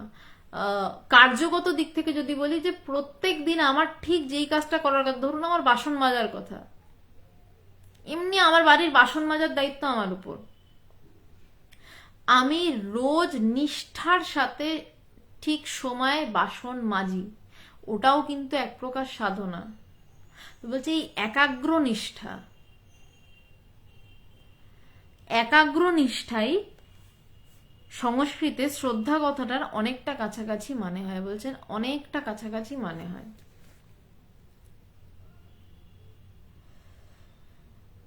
আচ্ছা, কথা বলতে বলতে সব আজে বাজে কমেন্ট চোখে পড়লে মাথাটা প্রচন্ড গরম হয়ে যায়। মানে খুব সূক্ষ্ম তত্ত্ব বলা হচ্ছে তো সেখানে অদ্ভুত অদ্ভুত কথা। বিশাল আকাশ, আপনি কি সব বলছেন বলুন তো? কত গুরু আছেন, চাইলেই দীক্ষা দিয়ে দেবেন। কে দীক্ষা দেবে আপনাকে? যান আপনি গিয়ে খুঁজুন, গিয়ে বলুন আমায় দীক্ষা দিন, দেখুন তো দেন কিনা। বসে আছেন ওনারা আপনার জন্য, আপনি যাবেন আর আপনাকে দীক্ষা দিয়ে দেবেন? কত বড় আধার আপনি! যাবেন আর দীক্ষা দিয়ে দেবেন, চাইলেই দীক্ষা দিয়ে দেবেন। আলোচনা শুনবেন না, এখানে এসে ডিস্টার্ব করবেন না। আর একবার কাইন্ডলি যদি আপনি ডিস্টার্ব করেন, কাইন্ডলি শব্দটা ব্যবহার করলাম, আর একবার যদি কাইন্ডলি ডিস্টার্ব করেন ইমিডিয়েটলি ব্যান করব, আমি ব্যান করবো গ্রুপ থেকে আপনাকে। আপনি আগের দিনও অদ্ভুত অদ্ভুত প্রশ্ন করেছিলেন, বারণ করেছি, মানে বুঝিয়েছি, কিন্তু এইসব অহংকার টাইপের কথাবার্তা এখানে বলতে আসবেন না। না ইচ্ছা হলে বিদেয় হন, শুনবেন না, এইসব কথাবার্তা বলতে আসবেন না। হ্যাঁ, না কান দিচ্ছি না, না মানে সামনে আসে তো চোখে পড়লে এই কথাগুলোর মধ্যে সমস্যা হয়। এটা আগে আমি বুঝতাম না, এখন বুঝি। আগে স্বামীজিদের থেকে শুনতাম যে বেদান্তের সূক্ষ্ম তত্ত্ব আলোচনা করতে করতে হঠাৎ একটা ডিস্টারবেন্স এলে মাথাটা অন্যরকম গরম হয়। তা এখন সেই মাথা গরমটা বুঝি আর কি কেমন হয়। যাই হোক, তো বলছেন যে নিষ্ঠার সহিত একাগ্র মনে যে কোনো তত্ত্ব হোক না, ভাবতে থাকলে দেখতে পাবি মনের গতি ক্রমে ক্রমে এই একত্বের দিকে চলেছে বা সচ্চিদানন্দ স্বরূপের অনুভূতির দিকে যাচ্ছে। বলছেন যে নিষ্ঠার সহিত একাগ্র মনে যে কোনো তত্ত্ব হোক না কেন, বলছেন যে কোনো তত্ত্বই হোক না কেন,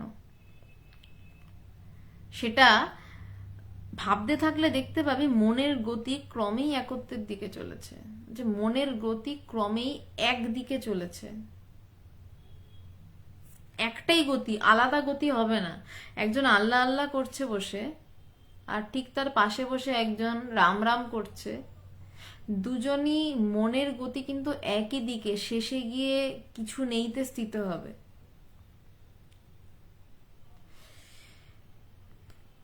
ভক্তি এবং জ্ঞান শাস্ত্র উভয়ই ঐরূপ এক একটি নিষ্ঠা জীবনে আনবার জন্য মানুষকে বিশেষভাবে উপদেশ করছে।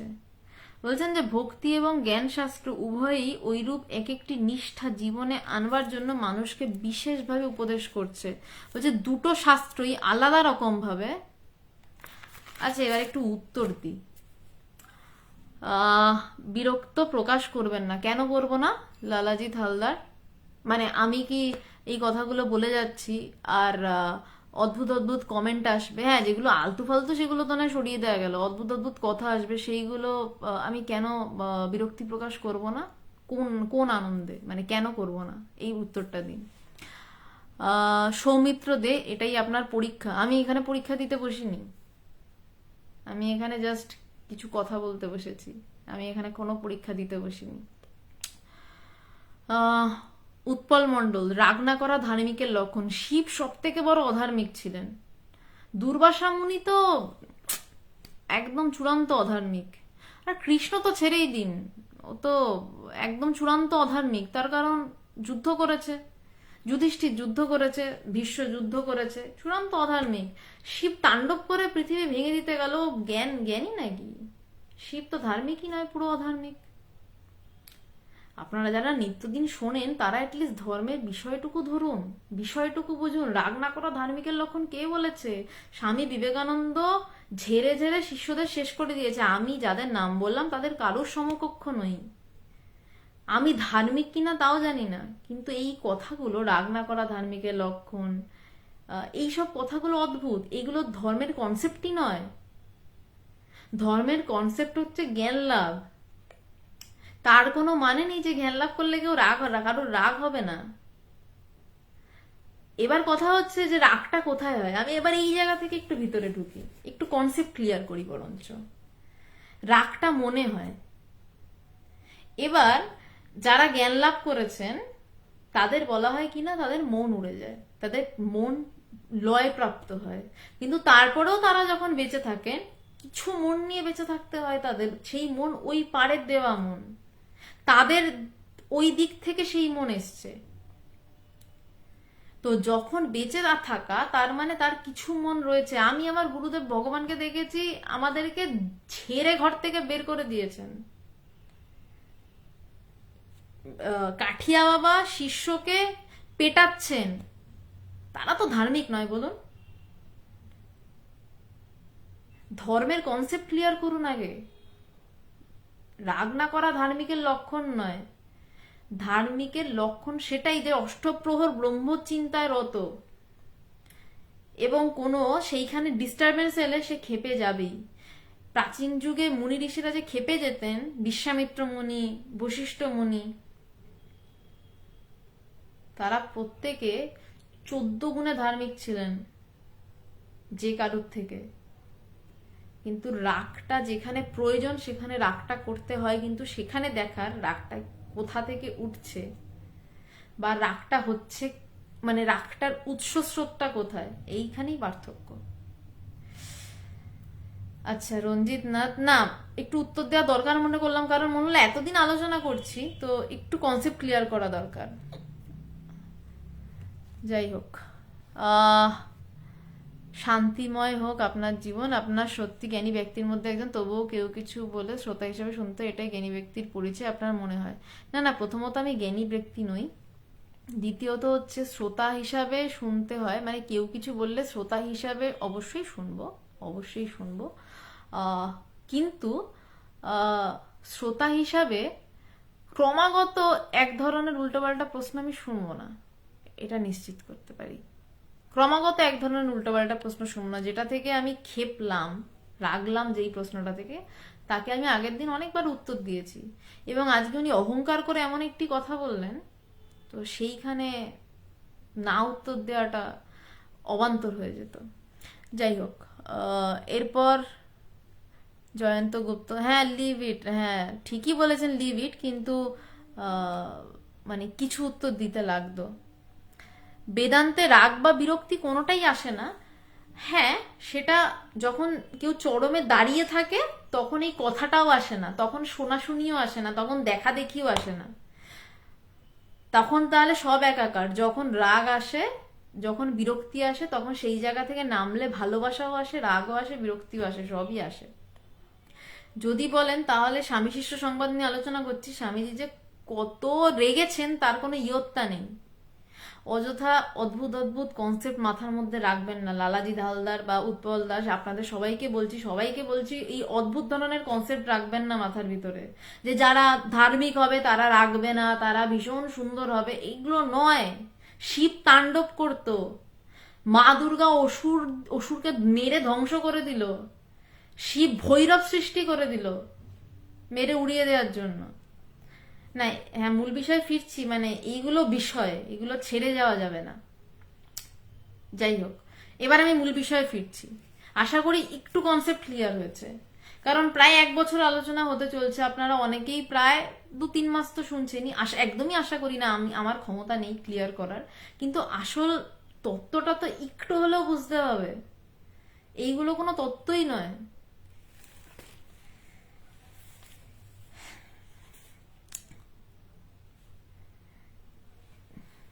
তো বলছেন যে নিষ্ঠার সাথে একাগ্র মনে যে কোনো তত্ত্ব হোক না, ভাবতে থাকলেই দেখতে পাবি মনের গতি ক্রমেই একত্বের দিকে চলেছে বা সচ্চিদানন্দ স্বরূপের অনুভূতির দিকে যাচ্ছে। বলছেন যে সচ্চিদানন্দ স্বরূপের অনুভূতির দিকে যাচ্ছে। ওই যে বললাম, একজন বসে এক ধরনের জপ করছে, আর একজন ঠিক পাশে বসেই হয়তো শাক্ত মন্ত্র আর বৈষ্ণব মন্ত্র জপ করছে। দুজনের মধ্যে হয়তো ভীষণ ঝামেলা। শাক্ত বলছে বৈষ্ণব তুমি ভুল, বৈষ্ণব বলছে শাক্ত তুমি ভুল, তুমি বেটা মাছ মাংস খাও। কিন্তু দুজনেই যখন পাশাপাশি বসে জব করছে চোখ বুজে, কিছুক্ষণ পর উঠে তাদের মধ্যে ঝগড়া ঝাঁটির বৃত্তিটাই থাকবে না। যখন কথাবার্তা, তখন রাগারাগি, তার আগে ছাড়া অন্য কিছু হবেই না। তো বলছেন যে নিষ্ঠার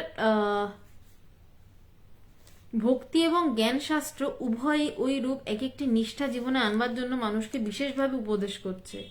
যুগ পরম্পরায় বিকৃত ভাব ধারণ করে সেই সকল মহান সত্য ক্রমে দেশাচারে পরিণত হয়েছে। শুধু যে তোদের ভারতবর্ষে ওইরূপ হয়েছে তা নয়, পৃথিবীর সকল জাতিতেও সকল সমাজেই ওইরূপ হয়েছে। আর বিচারহীন সাধারণ জীব ওইগুলো নিয়ে সেই অবধি বিবাদ করে মরছে, খেই হারিয়ে ফেলছে, তাই এত লাঠালাঠি চলছে। এই যেমন একটু আগে আমিও একটু হলেও খেই হারিয়েছিলাম, কারণ আমার মনে হয়েছিল কিছু জিনিসের উত্তর দেওয়া দরকার। তাও ঠিক খেই হারিয়েছিলাম কিনা বলাটা মুশকিল, তার কারণ আমার দেখে এইটাই মনে হলো যে একটু কনসেপ্ট ক্লিয়ার হওয়া দরকার। না, মানুষের অদ্ভুত অদ্ভুত কিছু ধারণা মাথায় পোড়া থাকে। আধ্যাত্মিক মানুষ এমন হবে। আমার মাও আমাকে বলেন যে কি আধ্যাত্মিকতা করো তুমি, চিৎকার করছো। এলাম, আধ্যাত্মিক মানুষেরা চিৎকার করবে না? তারা কি সারাক্ষণ বসে রাম নাম সত্য হ্যাঁ বলবে? নাগা সন্ন্যাসীর দল তৈরি হয়েছিল। আমি একটু বলি আজকে, আসলটা একটু বলি, মানে আসল সত্যটা কি, মিসকনসেপশনে থাকাটা ঠিক নয়। নাগা সাধুদের দল তৈরি হয়েছিল কেন জানেন? মুসলমানেরা, আমি কোনো মানে ইতিহাসটা বলছি, আমি কারোর উপর বিদ্বেষ নেই আমার, তারা হিন্দু সন্ন্যাসীদেরকে বেনারসের ঘাটে কেটে ভাসিয়ে দিচ্ছিল। সেই সময় আকবরের কাছে গিয়ে মধুসূদন সরস্বতীজি বলছেন যে এর প্রতিকার করুন। আকবরও একজন ধর্মে মুসলিম ছিলেন, কিন্তু তিনি অন্যায়কে সাপোর্ট করেননি, কিন্তু তিনি সাধও দিতে পারেননি মধুসূদন সরস্বতীকে যে না আমি সাহায্য করব, বলেননি, বরঞ্চ ভালো করেছিলেন। তিনিও এক মহান ব্যক্তিত্ব ছিলেন আকবর। তিনি মধুসূদন সরস্বতীজিকে বলেছিলেন যে আপনি আপনার মতন ব্যবস্থা নিন, আমি শুধু কিছু বলবো না। মধুসূদন সরস্বতীজি তখন নাগা সম্প্রদায় তৈরি করলেন এবং তাদের হাতে অস্ত্র থাকতো। আক্রমণ করতে এলে কেটে ভাসিয়ে দিত পুরো। তারা ধার্মিক ছিলেন, যখন যেটা দরকার তখন সেটা ধরতে হয়। কৃষ্ণকে কখনো চক্র ধরতে হয়েছে, কখনো বাঁশি ধরতে হয়েছে। আধ্যাত্মিক মানুষ মানে বসে বসে মিনমিন করবে এমনটা নয়। এটা সবার ভুল ধারণা, এটা অনেকেই ভাববেন না এরম ভাবে, বিষয়টা এমন নয়। তো যেমন এই যে এখানে যেটা বলছেন স্বামীজি, যে যুগ পরম্পরায় বিকৃত ভাব ধারণ করে সেই সকল মহান সত্য দেশাচারে পরিণত হয়েছে। যেমন এই যে মহান সত্য, যে ব্রহ্মজ্ঞান লাভ, যে এইটাই মহান সত্য, কিন্তু এটা ক্রমে বিকৃত হয়ে দেশাচারে পরিণত হয়েছে যে এই দেশে এমনই চলবে। যেমন একটা ধারণা হয়ে গেছে, যেমন যে আধ্যাত্মিক মানুষের বিরক্ত কেন হবে, আধ্যাত্মিক মানুষ রাগবে কেন, রাগাটা ধার্মিক মানে ধার্মিকের লক্ষণ নয়। এইগুলো এক এক ধরনের আচার, মানুষ আধ্যাত্মিকতাকে আচারে বদ্ধ করতে চায়, বা বিভিন্ন বলছে যে আমার যোগ্যটাই শ্রেষ্ঠ। মুসলিম বলছে না, আমার এই যে আমি যেটা যেভাবে দোয়া করছি সেটা শ্রেষ্ঠ। খ্রিস্টান বলছেন যে আমি যিশুর কাছে যেভাবে প্রার্থনা করছি সেটাই শ্রেষ্ঠ। সুফিরা বলছে আবার আমি গান গেয়ে প্রার্থনা করছি সেটাই শ্রেষ্ঠ। বাউল বলছেন আমি গান গাইছি আমার মতন সেটাই শ্রেষ্ঠ। কিন্তু এবার প্রত্যেকেই তার এক একটা আচারে আবদ্ধ হয়ে গেছেন, বলছেন এটা নয়, মহান সত্যটা আলাদা। শুধু যে তোদের ভারতবর্ষে হয়েছে তা নয়, পৃথিবীর সকল জাতিতে ও সকল সমাজে এইরূপ হয়েছে। বলছে যে শুধু ভারতবর্ষেই হয়নি, সকল জায়গাতেই হয়েছে। কারণ স্বামীজি আমেরিকাতে প্রচন্ডভাবে এটা ফেস করে এসছেন, পাদ্রীরা তার পিছনে ভয়ঙ্কর ভাবে লেগেছিল যে যাতে স্বামীজি সেখানে অদ্বৈতবাদের কথা না বলতে পারেন। সেখানেও গোরামি রয়েছে। কেন না, তারা বলছেন যিশু ঈশ্বরের পুত্র, স্বামীজি বলছেন আমি ঈশ্বর। লেগে গেল দ্বন্দ্ব।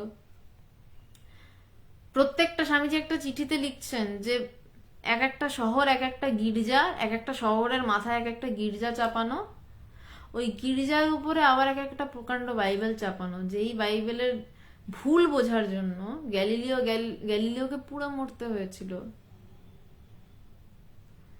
গ্যালিলিওকে পুড়ে মারানো হয়েছিল না বিষ খাইয়ে মারা হয়েছিল? সক্রেটিসকে বিষ খাওয়ানো হয়েছিল। বলছেন কেন এইগুলো কেন ঘটছে বারবার? বলছে যে আমরা যিশুকে বলছি যে ঈশ্বরের পুত্র, আমরা তাকে অনুভব করতে চাইছি না, বোধ করতে চাইছি না। আমরা বাইবেলের কিছু লাইন নিয়ে খেপে গেলাম। পৃথিবী সূর্যের চারিদিকে ঘোরে না সূর্য পৃথিবীর চারিদিকে ঘোরে, এই নিয়ে একটা লোককে মেরে দেওয়া হলো। তো যিশু যদি ঈশ্বরের পুত্র হন, সেইটা যদি আমি টের পাই, বুঝতে পারি, তার প্রতি যদি আমার ভালোবাসা হয়, যিশু তো তার নিজের দেহটাও প্রেমের জন্য দিয়ে দিলেন সবাইকে, তাকে ক্রুশবিদ্ধ করে মারা হলো। যে মানুষটা অন্যের ভালোর জন্য নিজেকে ক্রুশবিদ্ধ করতে দুবার ভাবেন না, সে কি কাউকে বিষ খাইয়ে মারতে চাইতে পারতো? সে কি কাউকে পুড়িয়ে মারতে চাইতে পারতো? কিন্তু তার অনুগামীরা করলেন কেন না, বলছেন যে দেশাচারে আবদ্ধ হয়ে উপায়টাকে বড় করে দেখছেন তারা। লক্ষ্য ছিল যিশুকে বোধ করব, সেই লক্ষ্যটা আর নেই। কে কি বলছে সেটা লক্ষ্য হয়ে যাচ্ছে। কে কিভাবে যিশুকে যিশুকে অপমানও তো কেউ করছে না, অপমান করলে সেটা আলাদা কথা। হচ্ছে এই কথাটা বাইবেলের এই লাইনের সাথে মেলেনি, দাও বেটাকে পুড়িয়ে দাও। সক্রেটিসকে বিষ খাইয়ে দেওয়া হলো, এবং পরে দেখা গেল তারা সত্য, এবং এখন তারা মেনে নিচ্ছেন যে হ্যাঁ পৃথিবী সূর্যের চারিদিকে ঘুরছে। কিন্তু সেই সময় সেই লোকটা মারা গেল। যিশুকে যদি ভালোবাসা হতো তাহলে এটা ঘটতে পারত না। শিষ্য মহাশয়, তবে এখন উপায় কি? স্বামীজি, পূর্বের মতন ঠিক ঠিক শ্রদ্ধা আনতে হবে। আজকে শ্রদ্ধা নিয়ে কথা হচ্ছে। যেই কমেন্টটা নিয়ে এত কথা হলো, সেই কমেন্টটা ছিল হচ্ছে যে এখন অনেক গুরু আছেন, গেলেই দীক্ষা দিয়ে দেবেন। এটা শ্রদ্ধা নয়। আমরা শ্রদ্ধা নিয়ে আলোচনা করছি আজকে। গুরুর কাছে মাথা নত করে হাত জোর করে যেতে হয় যে গুরুদেব আমাকে দীক্ষা দিন, আমি কি দীক্ষা পেতে পারি, আমি কি দীক্ষা পাওয়ার যোগ্য। আমি এমন কোনো বড় কেউটা নই যে আমি গেলাম আর গুরুদেব বসে রয়েছেন, আয় বাবা তোর জন্য বসে আছি, দীক্ষা দিয়ে দেবো। সে যারা ছিলেন তারা ছিলেন, তাদের মধ্যে এই ভাবও ছিল না। স্বামীজি ঠাকুরকে গিয়ে প্রশ্ন করছেন, আমি ঈশ্বরকে দেখতে চাই, আপনি আমায় দেখাতে পারবেন? প্রশ্ন করছেন। ঠাকুর বলছেন হ্যাঁ পারবো দেখাতে। এই ভাব, এই শ্রদ্ধাটাই আসল, নইলে আধ্যাত্মিক জীবনে কিচ্ছু হবে না। আধ্যাত্মিক জীবন কেন, কোনো জীবনই, পড়াশোনার জীবনেও শ্রদ্ধা না থাকলে কিচ্ছু হবে না। কিন্তু এই শ্রদ্ধা শব্দটাকে ঠিক ঠিক ব্যাখ্যা করা বড় মুশকিল।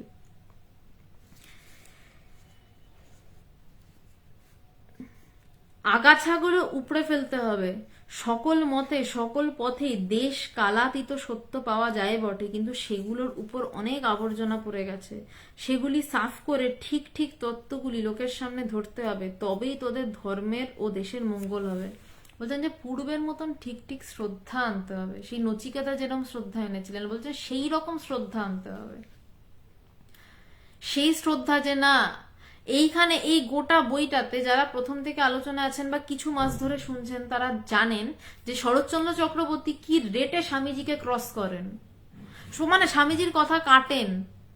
কারণ শরৎচন্দ্র চক্রবর্তী শাস্ত্রে খুব পারঙ্গম ছিলেন এবং স্বামীজি শাস্ত্র বলছেন, শরৎচন্দ্র চক্রবর্তী কাটছে কথাটাকে, না আপনি এটা বলছেন না এটা হবে না, কিন্তু কিভাবে কাটছেন? শ্রদ্ধা সহকারে। সেই জন্য স্বামীজি রাগ করছেন না, তাকে উত্তর দিচ্ছেন।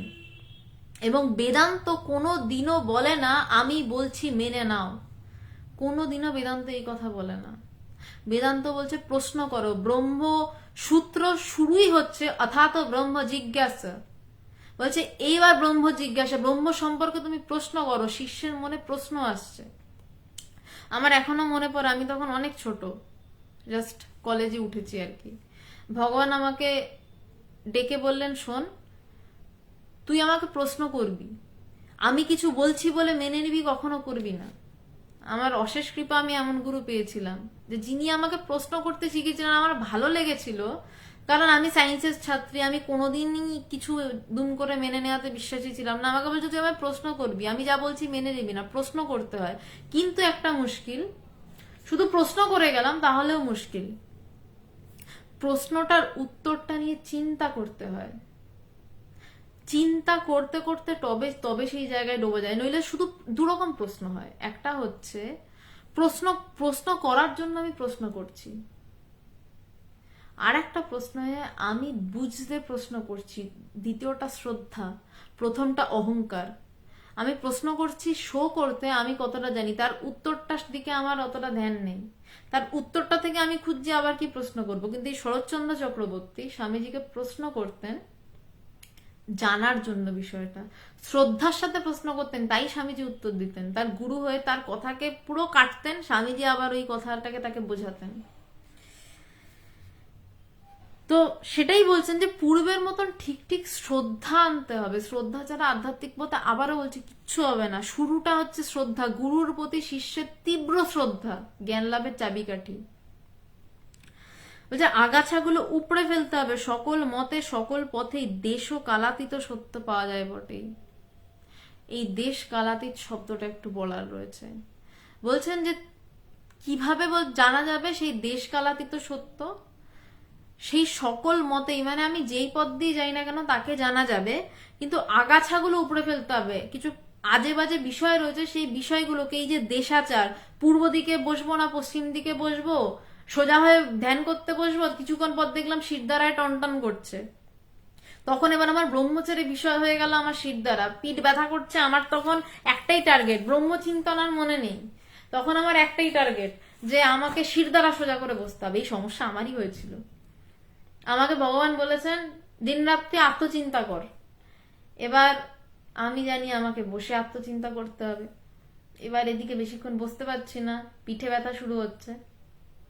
তো আমাদের যিনি ভাইস প্রেসিডেন্ট স্বামীজি, স্বামী প্রজ্ঞানানন্দজি, তো ওনাকে বলছিলাম, এখনো মনে আছে, একটা বিশাল বড় গ্যাকল থেকে বেঁচেছিলাম সেদিন, যে স্বামীজি ভগবান বলছে আত্মচিন্তা করতে, কিন্তু কিভাবে করব, বসে করতে পারছি না, মানে এক আসনে বসে করতে পারছি না, মানে এত পা ব্যথা করছে, পা নাড়াচ্ছি তো তো মন নড়ে যাচ্ছে, এইসব মানে ভুলভাল যত রকমের কথা হয় বলছি আর কি।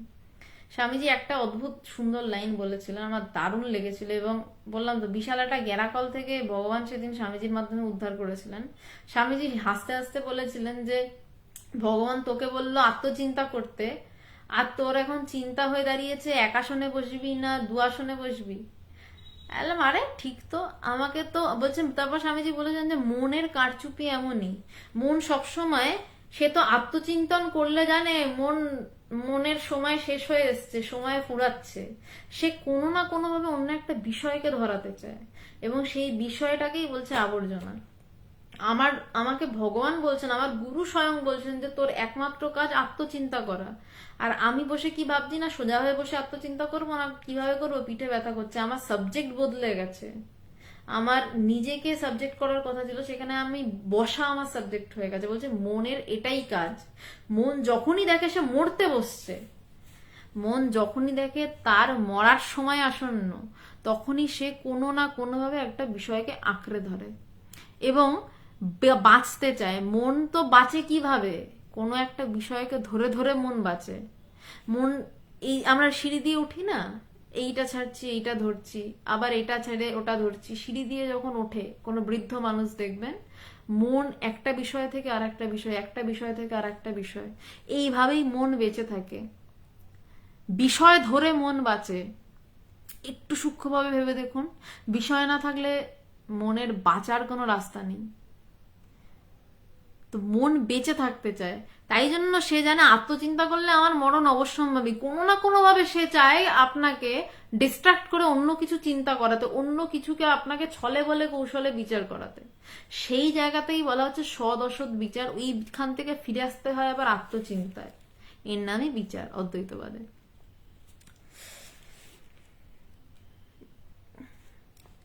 তো স্বামীজি শেষ যে লাইনটা বললেন যে সেগুলো সাফ করে ঠিক ঠিক তত্ত্বগুলো লোকের সামনে ধরতে হবে, তবেই তোদের ধর্মের ও দেশের মঙ্গল হবে। বলছে ঠিক ঠিক তত্ত্ব যদি ধরতে পারিস তবেই ধর্মের ও দেশের মঙ্গল, নইলে বিভিন্ন ওই যেটা বললাম মিসকনসেপশন হয়ে ধর্ম দেশের অমঙ্গল ছাড়া কিছু হবে না, হাজার শাস্ত্র পড়া হোক। ওইসব অদ্ভুত অদ্ভুত দেশাচার চিন্তা ভাবনায় আমরা বন্দী থাকবো। বিষয়টাকে পরিষ্কার, অ্যাটলিস্ট তত্ত্বটাকে একটু ধরতে হবে। শিষ্য কেমন করিয়া উহা করিতে হইবে? স্বামীজি শিষ্য বলছে কেমন করে এটা করব? স্বামীজি বলছেন কেন? প্রথমত মহাপুরুষের পূজা চালাতে হবে। যারা সেই সব সনাতন তত্ত্ব প্রত্যক্ষ করে গেছেন তাদের লোকের কাছে আইডিয়াল রূপে খাড়া করতে হবে। বলছে যারা সেই সত্যকে জেনেছেন তাদেরকে আদর্শ রূপে খাড়া করতে হবে। যেমন ভারতবর্ষে শ্রী রামচন্দ্র, শ্রীকৃষ্ণ, মহাবীর ও শ্রীরামকৃষ্ণ। দেশে শ্রীরামচন্দ্র মহাবীরের পুজো চালিয়ে দে দেখি। বৃন্দাবন লীলা ফিলা এখন রেখে দে। ভক্তিশাস্ত্রের মানুষেরা আমার উপর প্লিজ রাগ করবেন না, স্বামীজি বলছেন। মানে অবশ্যই স্বামীজি অপূর্ব ভক্ত ছিলেন এবং স্বামীজির মতন করে কজন বৃন্দাবন লীলা বুঝেছেন আমার সন্দেহ রয়েছে। স্বামীজি যে অপূর্বভাবে বৃন্দাবন লীলা বুঝেছিলেন, তাই জন্য স্বামীজি বলেছিলেন যে শ্রীমদ্ ভাগবতম, যেখানে বৃন্দাবন লীলার কথা বলা রয়েছে, বলেছিলেন যে তার পড়ার মিনিমাম ক্রাইটেরিয়া নির্বিকল্প সমাধি, যেটা কিনা অদ্বৈতবাদের হাইয়েস্ট রিয়েলাইজেশন বলা হয়। বলছে সেইটা হলে তবে তুমি ভাগবতে হাত দাও, তার আগে ভাগবতে হাত দিও না। তো সেই যে মানুষ এই কথা বলতে পারেন তার যে কি অসম্ভব শ্রদ্ধা ছিল বৃন্দাবন লীলার প্রতি, সে কথা তো বলে লাভ নেই। কিন্তু আজ স্বামীজি একটা অন্যভাবে কথা বলছেন, তাই জন্য এই কথা বলছেন। তো বলছেন যে দেশে শ্রীরামচন্দ্র মহাবীরের পূজা চালিয়ে দে দিকি। বৃন্দাবন লীলাফিলা এখন রেখে দে। গীতা সিংহ নাথকারী শ্রীকৃষ্ণের পূজা চালা, শক্তি পূজা চালা। বলছে এখন দেশের যে অবস্থা, কারণ তখন দেশ পরাধীন, চারিদিকে ঘোর একটা তমসাচ্ছন্ন, মানুষ কেরানিগিরি করতে পারলেই নিজেকে ধন্য মনে করছে। তো সেই জায়গায় দাঁড়িয়ে স্বামীজি বলছেন যে গীতা সিংহনাথকারী শ্রীকৃষ্ণের পূজা চালা। যে গীতায় যে কৃষ্ণ রয়েছে, যে চক্র ধরেছিল, যে কূটনীতি করে সত্যকে জিতিয়েছিল, সত্যকে জেতাতে গেলেও কূটনীতি করতে হয়। তিনি বললেন লাভা লাভৌ জয়া জয়, কিন্তু তিনি অশ্বত্থামা হত ইতি গজ বলিয়ে দিলেন। তিনি তার চক্র দিয়ে সূর্যকে ঢেকে দিলেন। অর্জুন বাণ মারল, অভিমন্যুর হত্যাকারী মারা গেল। তিনি নিজের দলের লোককেও সত্যের জন্য ছাড়লেন না, এতটুকু মাপ করলেন না অভিমন্যুকে। অভিমন্যুটা নিষ্পাপ সরল বাচ্চা ছেলে ছিল। কৃষ্ণ একমাত্র জানতেন সে সেদিনকে মারা যাবে, অভিমন্যুকে মারা যেতে হবে। কৃষ্ণ মায়া করলেন না। কত বড় মুক্ত পুরুষ, সংস্কারবিহীন পুরুষ হতে পারেন, তিনি মায়া করলেন না। তিনি যুদ্ধ জেতার জন্য তার নিজের দলের লোককেও রেয়াত করলেন না। তার দলের লোকই তো ছিল অভিমন্যু এবং তার প্রিয় ছিল, তার প্রিয় সখা কৃষ্ণের ছেলে। তিনি অভিমন্যুকে মৃত্যুর দিকে ঠেলে দিলেন। কেন না এন্ড অফ দ্য ডে যুদ্ধটা জিততে হবে। তো বলছেন সেই বৃন্দাবনে তো লীলা করেছেন অনেক বিষয়, বলছেন সেই গীতা সিংহনাদকারী কৃষ্ণের পুজো চালা। শিষ্য, কেন বৃন্দাবন লীলা মন্দ কি? স্বামীজি, এখন শ্রীকৃষ্ণের ওইরূপ পূজায় তোদের দেশে ফল হবে না। এবার স্বামীজি বলছেন যে কেন বলছেন? স্বামীজি বলছেন যে এখন শ্রীকৃষ্ণের ওইরূপ পূজায় তোদের দেশে ফল হবে না, বাঁশি বাজিয়ে এখন আর দেশের কল্যাণ হবে না। এখন চাই মহাত্যাগ, মহানিষ্ঠা, মহাধৈর্য এবং স্বার্থ গন্ধ শূন্য শুদ্ধ বুদ্ধি সহায়ে মহা উদ্যম প্রকাশ করে সকল বিষয়ে ঠিক ঠিক জানবার জন্য উঠে পড়ে লাগা। অপূর্ব স্বামীজির ব্যাখ্যা। বলতে বৃন্দাবন লীলা কেন লাগবে না, শিষ্য জিজ্ঞাসা করছে। স্বামীজি বলছেন যে লাগবে না তার কারণ বাঁশি বাজি এই মুহূর্তে দেশের কল্যাণ হওয়ার উপায় নেই। কারণ এই যে সালটায় আমরা আলোচনা করছি 1899 সাল, দেশে তখন বৈপ্লবিক জাগরণ আস্তে আস্তে শুরু হচ্ছে এবং তার সাথে এই ব্রহ্মজ্ঞান লাভের বিষয়ও আসছে, দুটো একসাথে প্যারালালি চলছে। বলছেন যে এখন চাই মহাত্যাগ, শুধু ত্যাগ না, বলছেন এখন চাই মহাত্যাগ, মহানিষ্ঠা, মহাধৈর্য। এই শব্দগুলোর আলাদা আলাদা মানে রয়েছে। কেন এভাবে বললেন? প্রথমত ত্যাগ লাগবে, ত্যাগ ছাড়া কোনোদিন বড় কিছু এই পৃথিবীতে আজ অব্দি হতে পারেনি, হবে না। মহাত্যাগ লাগবে। এবার শুধু ত্যাগ করলেই হলো না, আজকে ত্যাগ করলাম, কালকে মনে হলো দূর কেন ত্যাগ করলাম, আবার ফিরে যাই। তাই বলছেন মহানিষ্ঠা লাগবে, ওই ত্যাগটার পিছনে লেগে থাকতে হবে। বিপ্লবী যারা ছিলেন, আমার কয়েকদিন আগে আমি 8-12 সিনেমাটা দেখতে গেছিলাম বিনয় বাদল দীনেশের।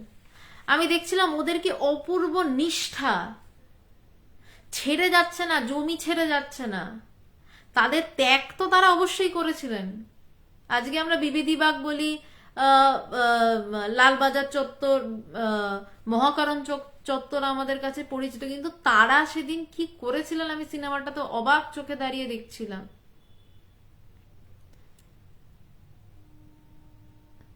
তো বলছেন যে মহানিষ্ঠা চাই, যে ত্যাগটা হলো, ত্যাগ তাদের মধ্যে ছিল, কিন্তু তাদের মধ্যে যদি নিষ্ঠা না থাকতো তাহলে তো হতো না।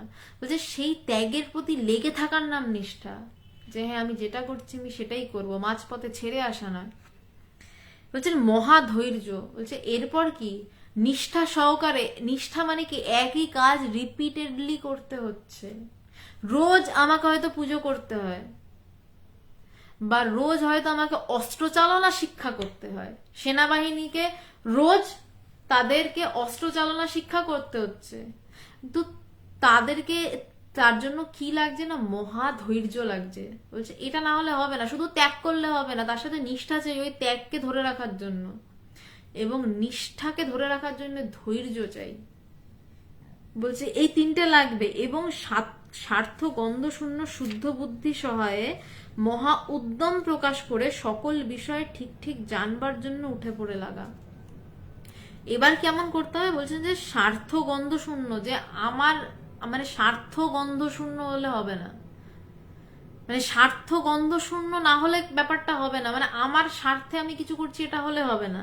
স্বার্থ গন্ধ শূন্য শুদ্ধ বুদ্ধি সহায়ে, আমার শুদ্ধ বুদ্ধি আর অশুদ্ধ বুদ্ধি কি? অশুদ্ধ বুদ্ধি যেই বুদ্ধি আমাকে ঈশ্বর চিন্তা করায় না, তাই অশুদ্ধ বুদ্ধি। আর শুদ্ধ বুদ্ধি তাই যা আমাকে দিয়ে ঈশ্বর চিন্তা করায়, তাই শুদ্ধ বুদ্ধি। যে মন আমাকে গুরুকে ভালোবাসায়, আমাকে আমাকে জানতে উৎসাহিত করে, তাই শুদ্ধ বুদ্ধি। আর যা আমাকে জগৎকে জানতে উৎসাহিত করে বা গুরুর অপমান মেনে নিতে উৎসাহিত করে, তাই অশুদ্ধ বুদ্ধি। বুদ্ধিরও যতক্ষণ বুদ্ধি রয়েছে ততক্ষণ শুদ্ধ অশুদ্ধ ভাগাভাগি রয়েছেই। বলছে স্বার্থ গন্ধ শূন্য শুদ্ধ বুদ্ধি সহায়ে মহা উদ্যম প্রকাশ করে সকল বিষয়ে ঠিক ঠিক জানবার জন্য উঠে পড়ে লাগা। বলছেন যে মহা উদ্যম প্রকাশ করে, এটার জন্য মহা উদ্যম লাগে, যেন মহা উদ্যম প্রকাশ করে সকল বিষয়ে ঠিক ঠিক জানার জন্য উঠে পড়ে লাগা। উঠে পড়ে লাগতে হয়, এমনি এমনি হয় না, উঠে পড়ে লাগতে হয়। এবার শিষ্যর মাথায় ঢুকে গেছে বৃন্দাবন লীলা। তো শিষ্য বলছেন মহাশয়, তবে আপনার মতে বৃন্দাবন লীলা কি সত্য নহে? স্বামীজি, তা কে বলছে? এইবার স্বামীজির আসলেই ভক্তির রূপটা বেরোচ্ছে। যে রূপটা একটা তেজে চাপা পড়েছিল। শিষ্য বলছেন বৃন্দাবন লীলা কি সত্য নয়? স্বামীজি বলছেন তাকে বলছে ওই লীলার ঠিক ঠিক ধারণা ও উপলব্ধি করতে বড় উচ্চ সাধনার প্রয়োজন। এবার আসল কথায় আসছে, বলছেন যে ওই লীলার, বৃন্দাবন লীলার ঠিক ঠিক ধারণাটুকু করতে, তারপর তো উপলব্ধি, অ্যাটলিস্ট ধারণাটুকু করতে, সেই ধারণাটুকু করতে বড় উচ্চ সাধনার প্রয়োজন। এই ঘোর কাম কাঞ্চনা শক্তির সময় ওই লীলার উচ্চ ভাব কেউ ধারণা করতে পারবে না। বলছেন এই ঘোর কাম কাঞ্চনা শক্তির সময়, মানে যখন আমরা খালি টাকার পিছনে ছুটছি, এবং যেই জায়গায় দাঁড়িয়ে স্বামীজি বলছেন যে জগৎটা কেমন জানিস, স্বামীজির এই কথাটা দুর্ধর্ষ লাগে, যে জগৎটা কেমন জানিস, বলছে একটা রূপোর চাকতি গড়িয়ে দিয়েছে আর তার পিছনে সবাই ছুটছে, এর নাম জগৎ। এক লাইনে জগৎ শেষ। স্বামীজির জ্ঞান এরকম তীক্ষ্ণ ছিল। তরোয়ালের একদিক ধার হয়, জ্ঞানকে তরোয়ালের সাথে তুলনা করে, কারণ জ্ঞান সব কেটে উড়িয়ে দেয়। স্বামীজির জ্ঞান এমন ছিল, দুদিক ধারালো, এদিক দিয়েও কেটে দিত, ওদিক দিয়েও কেটে দিত, যেদিকে ঘোরাবে সেদিকে মুন্ডু উড়িয়ে দেবে। তো বলছেন জগৎ কেমন না, একটা রূপোর চাকতি গড়িয়ে দেয়, তার পিছনে সবাই ছুটছে, এর নাম জগৎ। বলছেন যে এই ঘোর কাম কাঞ্চনা শক্তির সময় ওই লীলার উচ্চ ভাব কেউ ধারণা করতে পারবে না। বলছে এখন ঘোর কাম কাঞ্চনা শক্তির সময় ওই লীলার উচ্চ ভাব ধারণা করাই মুশকিল। ওই লীলা বড় উচ্চ লীলা। তাই স্বামীজি বলেছেন যে অদ্বৈত বেদান্তের হাইয়েস্ট স্টেজ হচ্ছে নির্বিকল্প সমাধি, যতদূর অব্দি ও বোধ করা যায়। বলছে তারপর আর তারপর আর ওভাবে হয় না, মানে তারপর মিলিয়ে যায়। বলছে সেইটা যদি হয় তারপর গিয়ে বৃন্দাবন লীলা ধরার চেষ্টা করো। শিষ্য মহাশয়, এই যে দেখুন শিষ্য স্বামীজিকে ক্রস করছে, বারবার ক্রস করছে। এবার শিষ্য ক্রস করছে কি, শিষ্য মহাশয় তবে কি আপনি বলিতে চাহেন যাহারা মধুর সখ্যাধিভাব অবলম্বনে এখন সাধনা করিতেছেন তাহারা কেউই ঠিক পথে যাইতেছেন না? শিষ্য মেনে নিচ্ছে না, কিন্তু কিন্তু কেমন ভাবে প্রশ্ন করছে, শ্রদ্ধা দিয়ে। শ্রদ্ধা দিয়ে প্রশ্ন করতে হয় গুরুর কাছে, বা যার কাছে প্রশ্ন করছি এবং যখন আমি জানি যে এটা আমি জানি না, তার কাছে শ্রদ্ধা নিয়ে প্রশ্ন করতে হয়। স্বামীজি উত্তর দিচ্ছেন যে আমার যা বোধ হয় তাই। খুব কঠিন প্রশ্ন করেছেন। বলতে যারা মধুর সখ্যাদি ভাব অবলম্বনে এখন সাধনা করিতেছেন, একটু মধুর ভাব বা সখ্য ভাবটা বলি, নইলে বুঝতে পারবেন না লাইনটা। তারা কি কেউই ঠিক পথে যাইতেছেন না? ঈশ্বরকে 4 ভাবে সাধনা করা যায়, ভাগবতে বলছে, আমি নই। বলছেন যে মধুর ভাবটা সব থেকে শেষে, সখ্য, দাস্য, বাৎসল্য এবং মধুর, এই 4টে ভাবে। সখ্য ভাবে কি কেমন না, ঈশ্বর তুমি আমার বন্ধু, কৃষ্ণের সাথে গোপ বালকেরা খেলছে, ঘাড়ে চড়ছে, লাথি মারছে, খেলতে গিয়ে লাথি লেগেই যায়, তাদের কোনো হুঁশ নেই, কারণ তারা সখ্যভাবে মিশছে, তুমি আমার সখা বন্ধু। বাল্য, মা যেভাবে বাচ্চাকে ভালোবাসে সেইভাবে। যশোদা মা যখন কৃষ্ণকে দোলনায় শুয়ে দোল দিচ্ছেন, বা কৃষ্ণকে যখন ছড়ি হাতে কৃষ্ণের পিছনে মাখন খাওয়ার জন্য মাখন চুরি করে খেয়েছে বলে ঘুরছে, তখন কিন্তু তার মনে নেই আমার ছেলে তো কৃষ্ণ, ও তো আমার ছেলে তো নারায়ণ স্বয়ং এই সৃষ্টির ধারণ করে রয়েছে, তার পিছনে আমি ছড়ি নিয়ে ঘুরছি কেন না, তাকে পেটাবো ধরে, কারণ সে মাখন চুরি করে খেয়েছে, যার হাতে নাকি গোটা বিশ্ব। এর নাম বাৎসল্য।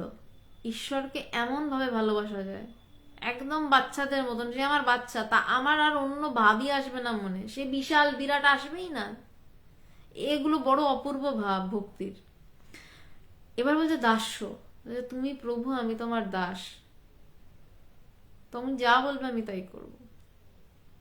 এর পরের ভাবটা হচ্ছে শ্রেষ্ঠ ভাব, মধুর ভাব, যেই ভাবের মধ্যে ঈশ্বরকে স্বামী রূপে, ঈশ্বরকে এই যে বললাম সখ্য রূপে, বাৎসল্য রূপে, দাস্য রূপে, কখনো সব ভাবে ঈশ্বরকে আস্বাদন করা যায়।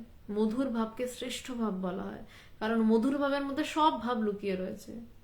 তাকে কখনো স্বামী হিসাবে ভালোবাসছে, কখনো বাচ্চার মতন ভালোবাসছে, কখনো সে তার বন্ধু, কখনো আবার সে ভক্ত তার দাস। আবার মধুর ভাবে যে পৌঁছায় সেই ভক্তের কখনো কখনো ভগবান অধীন,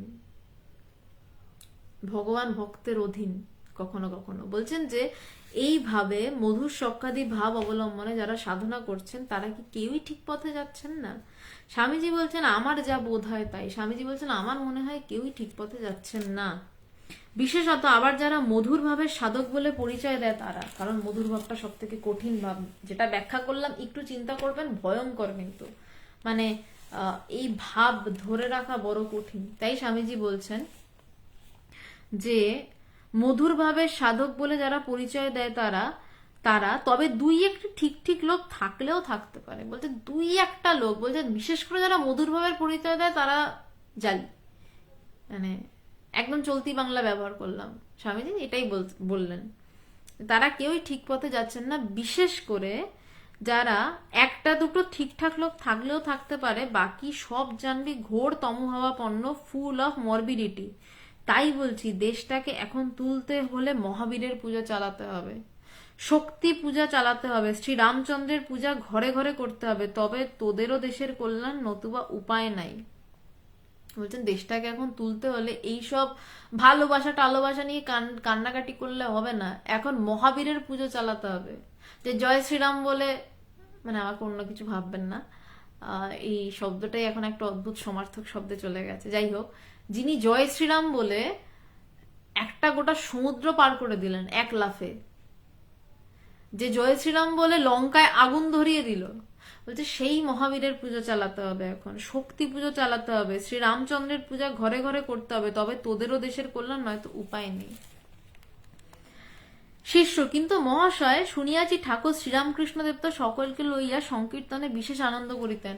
বারবার বলছে, দেখুন শিষ্য স্বামীজিকে ক্রস করছে, কথার পিঠে কথা বলে যাচ্ছে, তর্ক করছে পাতি বাংলায়, কিন্তু স্বামীজি রাখছেন না কেন? না আজকের যেহেতু বিষয়টা শ্রদ্ধা রয়েছে, বলছে শ্রদ্ধার সাথে সে করছে। বলছে শুনেছি ঠাকুর তো সবাইকে নিয়ে নাম কীর্তন করতেন, ঠাকুর কথামৃত পড়লে দেখতেই পাবেন যে ঠাকুর কিভাবে নাম কীর্তনে সবাইকে মাতিয়ে দিতেন।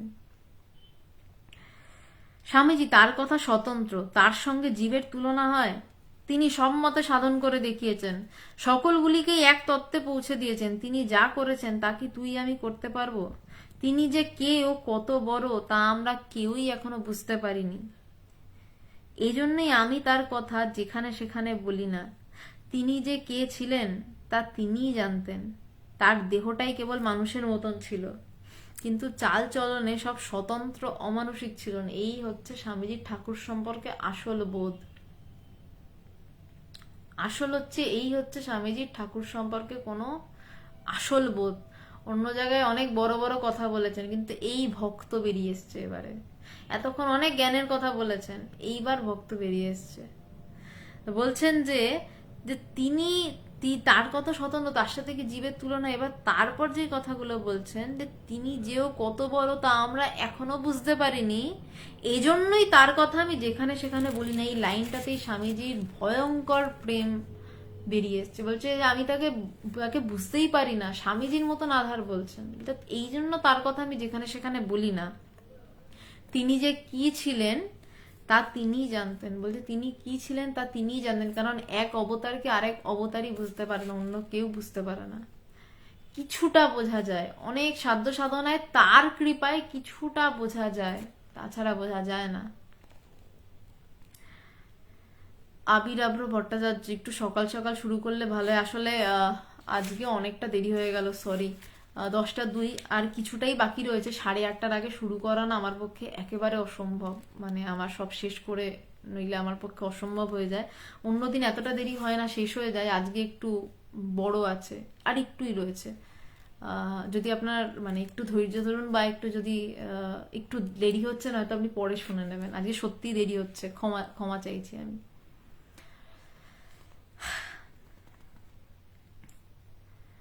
শিষ্য, আচ্ছা মহাশয়, আপনি তাহাকে অবতার বলিয়া মানেন কি? খুব একটা জোরালো আলোচনা থেকে, মানে সেই জ্ঞান ভক্তি কচকচি থেকে আস্তে আস্তে হৃদয়ে প্রবেশ করছেন আলোচনা আজকে। ওই জন্য আমি আজকের আলোচনাটা ছাড়ছি না, মানে একদিনে শেষ না করলে এটা হবে না। মানে জ্ঞান ভক্তি, জ্ঞান হলে জ্ঞান এক পথে পৌঁছায়, ভক্তি এক পথে পৌঁছায়, সেই জায়গা থেকে ধীরে ধীরে ধীরে ধীরে কথা বলতে বলতে ঠাকুরের বিষয়ে স্বামীজি মুখ খুলছেন। বলছেন যে আচ্ছা মহাশয়, আপনি তাহাকে অবতার বলিয়া মানেন কি? স্বামীজি, তোর অবতার কথার মানেটা কি তা আগে তো বল। স্বামীজি বলছেন তোর অবতার কথাটার মানে কি আগে বল। শিষ্য বলছেন কেন? শ্রীরাম, শ্রীকৃষ্ণ, শ্রী গৌরাঙ্গ, বুদ্ধ, ঈশা ইত্যাদি পুরুষের ন্যায় পুরুষ। বলছে এনাদের ন্যায় পুরুষ। কেন বললেন? কারণ সাধারণ মানুষ অবতার বলতে সবাই আগের যারা অবতার বলে অলরেডি চিহ্নিত তাদের সাথে একটা কম্পারিজন করতে ভালোবাসেন, তুলনা টানেন। তাই বলছেন এনাদের মতন যদি ঠাকুর হন তবেই তিনি অবতার। কিন্তু অবতার প্রত্যেকবারই যুগে পরিবর্তন করেন, অবতার প্রত্যেকবার যুগোপযোগী বলা হয়। যদি প্রত্যেকবারই এক ছাঁচে আসতেন, আসার দরকার হতো না, প্রত্যেকবার যুগের প্রয়োজনে আসেন। কিন্তু মানুষের ধারণা কি না সবাই এক ধাঁচের হবে। হ্যাঁ, কিছু গুণ থাকে, যেটা যেদিন বললাম যে ভগবানকে নিয়ে যেদিনকে বিশেষ করে আলোচনা করব, ভগবান, ভাগবত এবং ভক্তকে নিয়ে, সেই দিন এই বিষয়গুলো নিয়ে ঢুকবো। সেদিন খুব একটা বেদান্তের দিকে যাব না, ওটা আবার একদম আলাদা সাবজেক্ট, ওটার সাথে মিলবে না এটা। তো বলছেন যে স্বামীজি বলছেন যে তুই অবতার কথাটার মানে কি তা আগে বল। তো তখন সে বলছে যে এনাদের ন্যায় পুরুষ। স্বামীজি, তুই যাদের নাম করলি, একটু মন দিয়ে শুনবেন, ভয়ঙ্কর কথা বলছেন স্বামীজি। স্বামীজি বললেন তুই যাদের নাম করলি, আমি ঠাকুর শ্রীরামকৃষ্ণকে তাদের সকলের চেয়ে বড় বলে জানি, মানা তো ছোট কথা। এবার আসল স্বামীজির ভিতরে সেই ভক্তটা বেরিয়ে এসছে, সেই ঠাকুরের শিষ্যটা বেরিয়ে এসছে। কাদের কাদের নাম করেছেন আমি নামগুলো আবার পড়ছি। শ্রীরাম, শ্রীকৃষ্ণ, শ্রী গৌরাঙ্গ, বুদ্ধ, ঈশা, এদের কথা বলেছেন। স্বামীজি শুনে কি বলছেন? তুই যাদের নাম করলি আমি ঠাকুর শ্রীরামকৃষ্ণকে তাদের সকলের চেয়ে বড় বলে জানি, মানা তো ছোট কথা। বলছে মানি বলাটা ছোট কথা, আমি জানি এদের সকলের থেকে সে বড়। এই শিষ্য হয় যে ঠিক ঠিক তাকে জানে। থাক এখন সে কথা, এইটুকুই এখন শুনে রাখ। স্বামীজির সাথে সাথে নিজেকে চেপে নিলেন, সেই ভিতরের দ্বারটাকে খুললেন না, চেপে নিয়েও তারপরেও অনেক কথা বললেন, সেটা বলছি। চেপে নেওয়ার পরেও যেই কথাটা বলছেন, থাক এখন সে কথা, এটুকুই এখন শুনে রাখ। সময় ও সমাজ উপযোগী এক এক মহাপুরুষ আসেন ধর্ম উদ্ধার করতে। তাদের মহাপুরুষ বল বা অবতার বল তাতে কিছু আসে যায় না। বলছেন যে সময় ও সমাজ উপযোগী, বলছেন সময় এবং সমাজ অনুসারে। প্রত্যেকটা সময় আলাদা। রামের সময় সত্য যুগ ছিল, কৃষ্ণের সময় ত্রেতা যুগ, দাপর যুগ ছিল। তো আবার ঠাকুর এসেছিলেন কলি যুগে। তো বলছে যে সময় ও সমাজ উপযোগী এক এক মহাপুরুষ আসেন ধর্ম উদ্ধার করতে। ধর্মকে উদ্ধার করতে আসতে হয়, এবং একবার এলেন ধর্ম উদ্ধার হয়ে গেল তা নয়, বারে বারে আসতে হয়। এবং কিছুটা এখানে তাদের নিজেদের লীলাবিলাসের ব্যাপার আছে, সেটা অন্যদিন আলোচনা হবে। বলছে তাদের ধর্ম উদ্ধার করতে আসতে হয়, তাদের মহাপুরুষ বল বা অবতার বল তাতে কিছু আসে যায় না। বলছে তাদের যাই বল, মহাপুরুষ বল, আলোচনা বা অবতার পুরুষ বল, কিছু আসে যায় না। তারা সংসারে এসে জীবকে নিজের জীবন গঠন করবার আদর্শ দেখিয়ে যান। বলছেন তারা কি করেন না, তারা সংসারে আসেন এবং জীবকে নিজের জীবন তৈরির আদর্শ দেখিয়ে যান। ঠাকুর নিজের জীবন দিয়ে জীবন তৈরির আদর্শ দেখিয়ে গেছেন। আমি আমার গুরুদেব ভগবানের থেকে জীবন তৈরির আদর্শ দেখতে পাচ্ছি। যে তারা কি করেন সেটা আসছে ওই পরে, যে তারা মানে তারা এলে তখন হাওয়াতে আধ্যাত্মিকতা ভাসে। বলছে তখন মানে রাস্তাঘাটে কই মাছ ধরতে পারা যায়, কই মাছ তো নর্মালি পুকুরেই পাওয়া যায়, কিন্তু যখন বানের জলে সব ভেসে যায় তখন রাস্তাঘাটে কই মাছ ধরতে পারা যায়। তারা যখন আসেন তখন এটা সম্ভব। তিনি যখন আসেন তখন তার ছাঁচে গড়ন চলতে থাকে, মানুষ তৈরি হয় এবং সম্প্রদায় চলতে থাকে। কালে ওই সকল সম্প্রদায় বিকৃত হলে আবার ওইরূপ অন্য সংস্কারক আসেন, ওই প্রথা প্রবাহ রূপে চলে আসছে।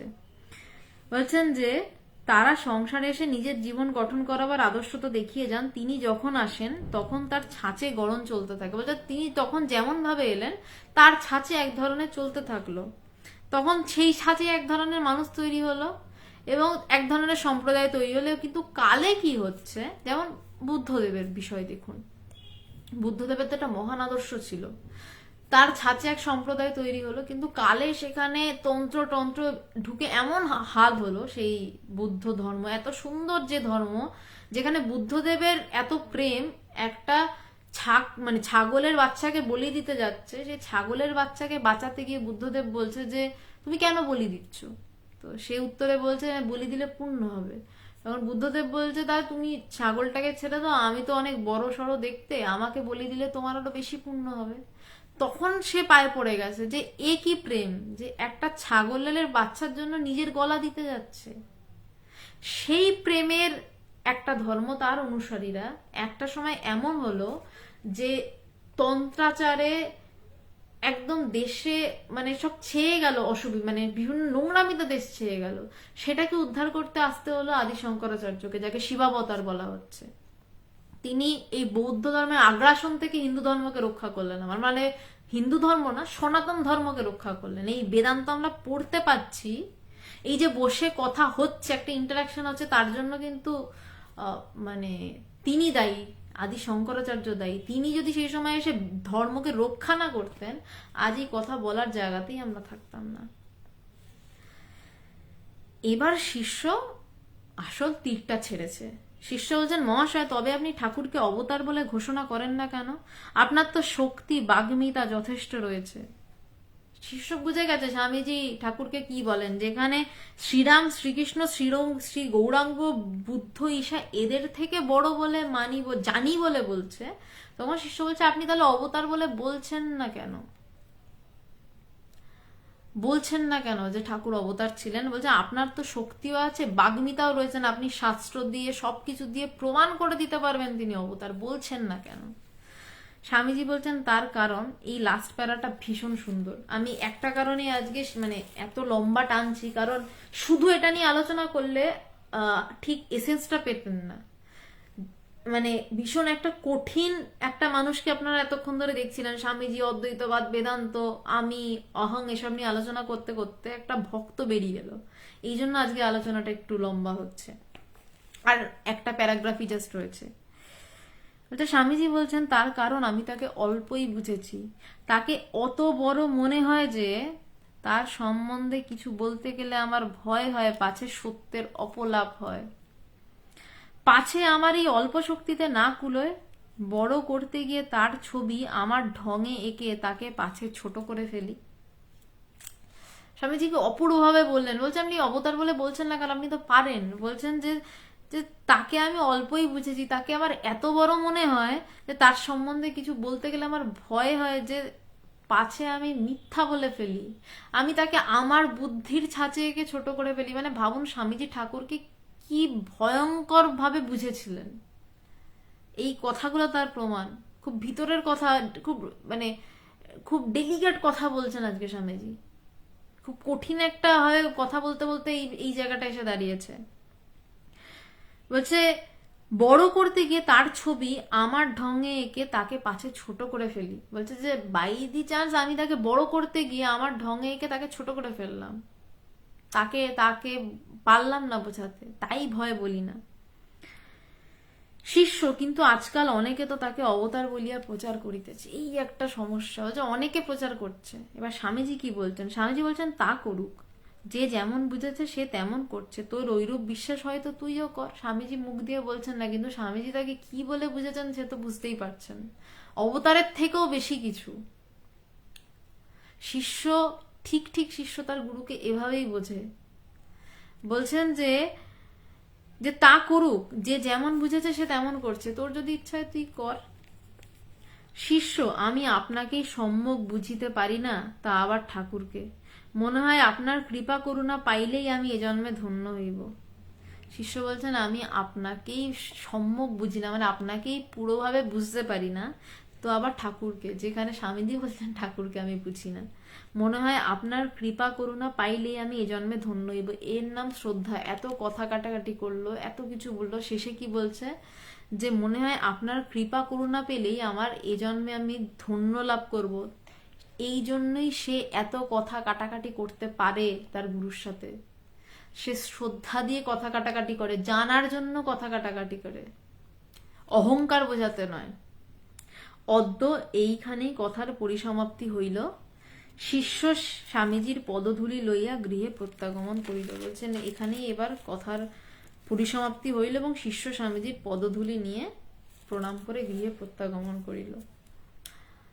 শুরু হয়েছিল এই বিষয়, এই অধ্যায়টি ভীষণ কড়া কড়া কথা নিয়ে, জ্ঞান ভক্তির সামঞ্জস্য কোথায়, সচ্চিদানন্দ রূপ শিব, সচ্চিদানন্দ কাকে বলছে, সচ্চিত আনন্দ, চিত চৈতন্যের উপর জোর দেওয়া হবে না আনন্দের উপর জোর দেওয়া হবে।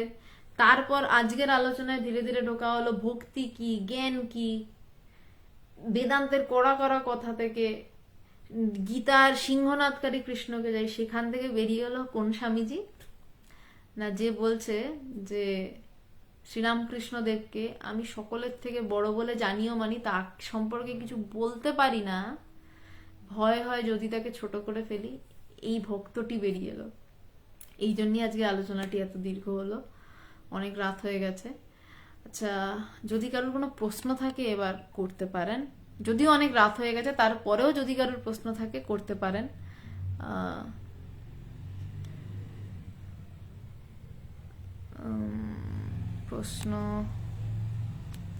প্রশ্ন তো আপাতত আমি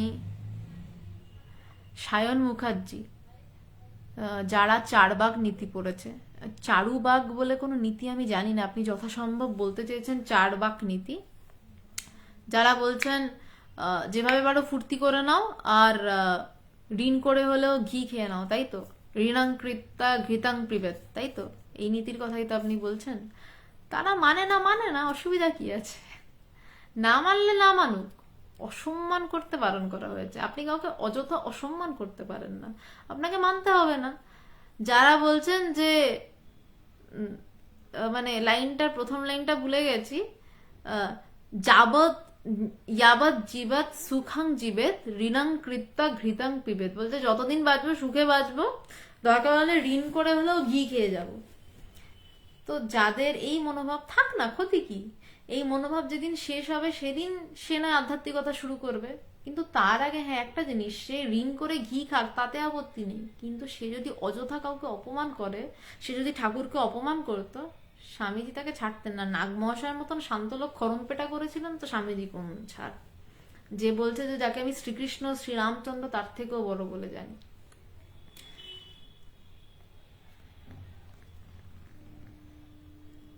সুতপাচার্য, হ্যাঁ আজকে আলোচনাটা একটু গভীর ছিল। বিধান মণ্ডল, আপনার নাম, আমার নাম ত্রিশিতা সেন। দীপ্তেন্দু পাল, সত্য এক না অসংখ্য, সত্য এক, সত্যই এক, আর সবকিছু আর কিছু নেই। সত্যই এক, ওই একই শেষ, বা তাও নেই। গৌতম দত্ত, বিরাটির ফোন নাম্বার, আমি নম্বরটা বলছি, আপনি কাইন্ডলি একটু লিখে নিন, আমার মুখস্থ নেই, এক মিনিট।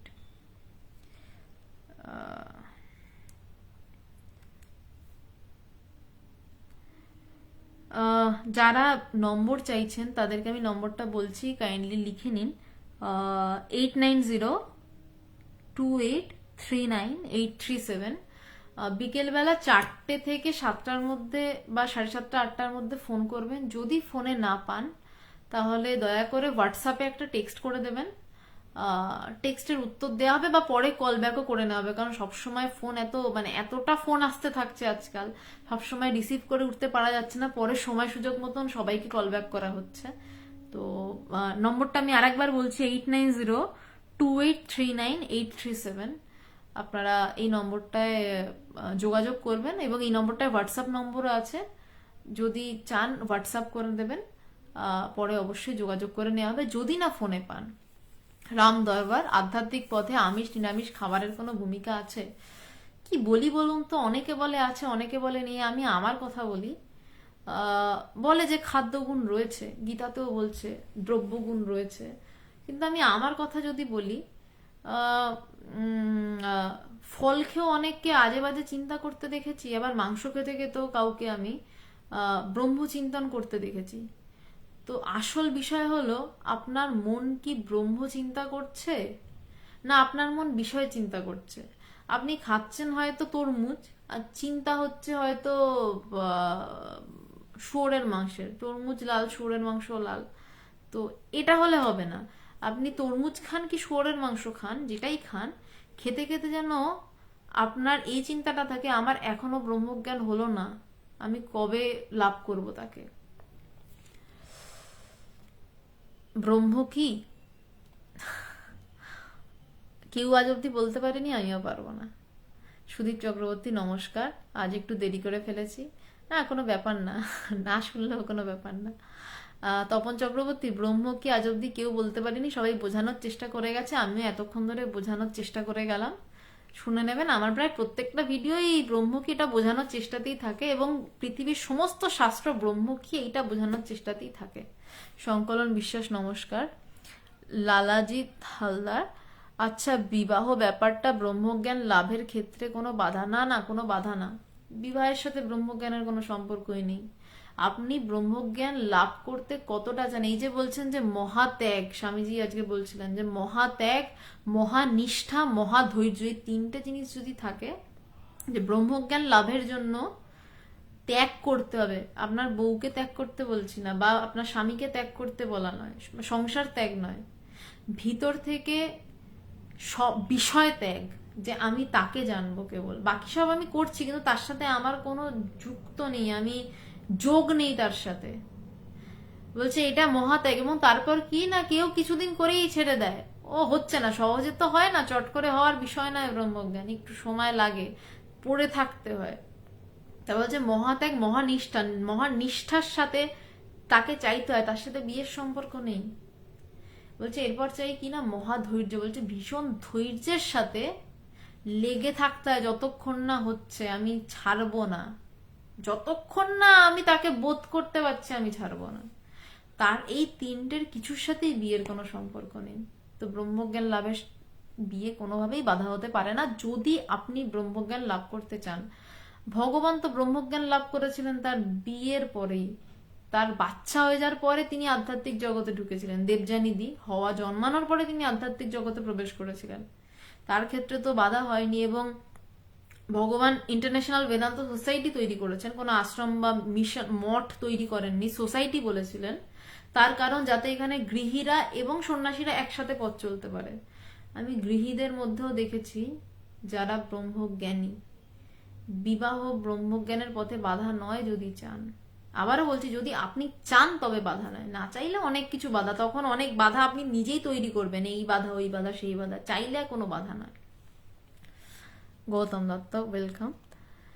সন্ত দত্ত চৌধুরী, ভারতের সাধক রামদাস কাঠিয়া বাবাজি সম্বন্ধে একদিন আলোচনা করবেন, চেষ্টা করব কোনোদিন। ভাস্বতী মুখার্জি, খুব সুন্দর আলোচনা, ভালো লাগলো, ধন্যবাদ দিদি। তন্ময় বিশ্বাস, তোতন ঘোষ, আমার গুরুদেবকে একদিন লাইভে নিয়ে আসবেন। না, ভগবানকে আমি কোনোদিনও লাইভে নিয়ে আসবো না, মাফ করবেন টোটন ঘোষ। লাইভে আমি আসতে পারি, ভগবানকে আমি কোনোদিনও আনবো না। তাকে গিয়ে দর্শন করার, এখানেই শ্রদ্ধা বিষয়টা জড়িয়ে, তাকে গিয়ে দর্শন করুন। আপনি পৃথিবীর বাইরে কোথাও নেই, বা ভারতবর্ষের বাইরেও কোথাও নেই, আমেরিকায় থাকলে সেটা আলাদা ব্যাপার। আপনি যখন কলকাতায় না হোক, কোথাও না কোথাও তো আছেন এই ভারতবর্ষেই। আমার গুরুদেবকে আমি কোনোদিনও লাইভে নিয়ে আসবো না, তাকে এসে দর্শন করুন। তিনি দর্শন করার জন্য লাইভে আনাটা তার ক্ষেত্রে বড় ছোট হয়ে যায়। কোনো অনুষ্ঠান হচ্ছে, সেখানে লাইভ চলছে, সেটা আলাদা বিষয়, সেটা আলাদা বিষয়, সেটা কোনোদিন হতেই পারে যে কোনো অনুষ্ঠান হচ্ছে সেখানে লাইভ হচ্ছে। কিন্তু এইভাবে যেভাবে আমরা কথা বলছি, আমি কথা বলছি, সুদেশনা কথা বলছে, অবশ্যই এইভাবে কোনোদিনও ভগবানকে লাইভে আনবো না। কারণ ভগবানকে শ্রদ্ধার সাথে দেখতে হয়, তাকে দর্শন করতে হয়, তাকে লাইভে এভাবে হয় না, এটা হয় না, এভাবে আধ্যাত্মিকতা হয় না। তাই জন্য বলছি এটা পারবো না। আপনি যদি সম্ভব হয় আপনি এসে দেখা করুন, ভগবান দর্শন করেন, মানে সবাইকে দর্শন দেন এবং সবাইকে দর্শন করেনও। তো আপনি এসে দর্শন করতে পারেন। আচ্ছা, হোয়াটসঅ্যাপ নম্বরটা 8902839837, 8902839837। আত্মচিন্তা কি? এটা নিয়ে অন্য একদিন আবার নিয়ে আলোচনা করবো, বা আপনি আমার কোনো পুরনো আলোচনা শুনতে পারেন। সব জায়গাতে এই বিষয়টা নিয়ে আলোচনা করা হয়েছে, আত্মচিন্তা কি। বিশেষ করে যোগাবশিষ্ট সারে যে বিচারের পর্বটা নিয়ে, মানে আগের সপ্তাহেই বিচার কত রকমের হয় সেটা নিয়ে আলোচনা হয়েছে আগের বুধবার। কালকের বুধবার নয়, তার আগের বুধবার। ওই আলোচনাটা শুনুন, আপনার কাছে আত্মচিন্তা কি কনসেপচুয়াল হিসাবে ক্লিয়ার হবে। অনুভবে নয়, অবশ্যই অনুভবে মানে অনলাইনে বেদান্ত শুনে কোনোদিনও ক্লিয়ার হয় না। বর্ণমালী দোলাই স্বামীজি আমিষ ছিলেন, নিরামিষ ছিলেন না। তন্ময় বিশ্বাস, আপনার গুরুজির দর্শন পাবো কোথায়? যে নম্বরটা বললাম আমি আবারও বলছি, 8902839837, এই নম্বরে ফোন করবেন। ফোন করে জেনে নেবেন উনি কোথায় রয়েছেন বা কিভাবে দর্শন পাওয়া যাবে। এই নম্বরে যোগাযোগ করবেন, আপনাকে ডিটেলস বলে দেওয়া হবে। মেহবুব হোসেন, জীবাত্মা এবং পরমাত্মার সাথে কিভাবে যোগাযোগ স্থাপন করতে পারা যাবে? প্রথমত এইটা আমাদের কনসেপ্ট যে জীবাত্মা আছে, পরমাত্মা রয়েছে। আসলে কিছু নেই, মানে জীবাত্মা পরমাত্মা বলে আলাদা কিছু নেই, এক সব একাকার হয়ে এক তিনিই রয়েছেন। যোগাযোগ স্থাপন বলে কিছু হয় না, তিনি একই রয়েছেন। তো যিনি একই, মানে আমার সাথে আমি যোগাযোগ স্থাপন করতে পারি না। তো আমি আপাত দৃষ্টিতে দেখতে গেলে আপনার সাথে যোগাযোগ স্থাপন করতে পারি। মেহবুব হোসেন আপনাকে বলছি, ওরম ভাবে যোগাযোগ স্থাপন হয় না, সব একই রয়েছে। এবং এটা নিয়ে আর ডিটেলসে যাচ্ছি না। ওই আপনাকেও বলছি, আগের বুধবারের একটি আলোচনা রয়েছে বিচার বলে যোগাবশিষ্ট সাত থেকে, ওটা যদি ইচ্ছা হয় শুনে নিতে পারেন। বা এর আগে একদিনের আলোচনা রয়েছে সত্য এক হলেও এত বিচিত্রতা কেন, ওটা থেকেও শুনতে পারেন। ওখানে এই বিষয়গুলো নিয়ে আলোচনা করেছি। দত্তাত্রেয় চক্রবর্তী, বাহ, আপনার নামটা দারুণ। দত্তাত্রেয় বিশাল বড় ঋষি ছিলেন। রূপান্তরণ কি শুধু পাঠনে সম্ভব? একদম নয়। রূপান্তরণ সামান্য কিছু পাঠনে সম্ভব, যেটা আপনার বুদ্ধিকে বদলাবে। রূপান্তরণ একমাত্র সম্ভব গুরু সঙ্গে, গুরুর পায়ের নিচে বসে, তাছাড়া সম্ভব নয়। কামনা বাসনা ত্যাগ করার উপায় বেশি বেশি করে ব্রহ্মচিন্তা, বেশি বেশি করে ঈশ্বর চিন্তা বা ব্রহ্মকে লাভ করার চেষ্টা, বা তাও না পারলে যত পারা যায় গুরু সঙ্গ। কামনা বাসনা ত্যাগ করাটাই বিষয় করে নিলে আপনার মাথায় আরো কামনা বাসনা চেপে বসবে। কিন্তু যদি আপনার বিষয় হয় কি করে আমি ব্রহ্মকে লাভ করব, কিভাবে ঈশ্বর চিন্তা করব, তাহলে কামনা বাসনা এমনিই পালিয়ে যাবে। গৌতম মন্ডল আপনাকে বললাম। দিলীপ মৃধা, আমার চিত্তের চাঞ্চল্যের জন্য ঠাকুর চিন্তায় বাধা পাই কেন? সেটা তো আপনিই বলতে পারবেন কেন বাধা পান। উত্তর তো আপনার প্রশ্নেই লুকানো। চিত্তের চাঞ্চল্যের জন্য পান, সেই চাঞ্চল্য কিভাবে কমাবেন সেটার চেষ্টা করুন, ধ্যান করুন, ইচ্ছা হলে বিচার করুন, যা করুন। রাম দরবার, আমি আমিষ খাই। শ্বেতা দাস, আমার সাথে যোগাযোগ করবেন কিভাবে? আমি নম্বরটা আবার বলছি, একটু লিখে নিন। এই নম্বরে ফোন করবেন বা হোয়াটসঅ্যাপ করবেন। আমি হয়তো নম্বরে যদি না পান হোয়াটসঅ্যাপ করবেন, পরে যোগাযোগ করে নেওয়া হবে। 8902839837।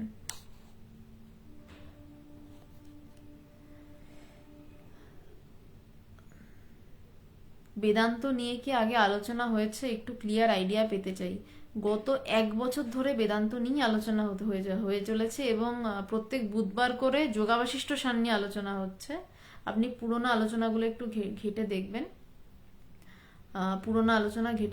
তাহলে পাবেন যে বেদান্ত নিয়েই আলোচনা হচ্ছে। দীপায়ন দাস, ওইটা বলুন, জামা কাপড়ের মতো ইজ দিস বডি। কি বলবো এটা? এটা নিয়ে বলার আমার কিছু নেই। আজকে এই অবধি থাকলো তাহলে, নমস্কার।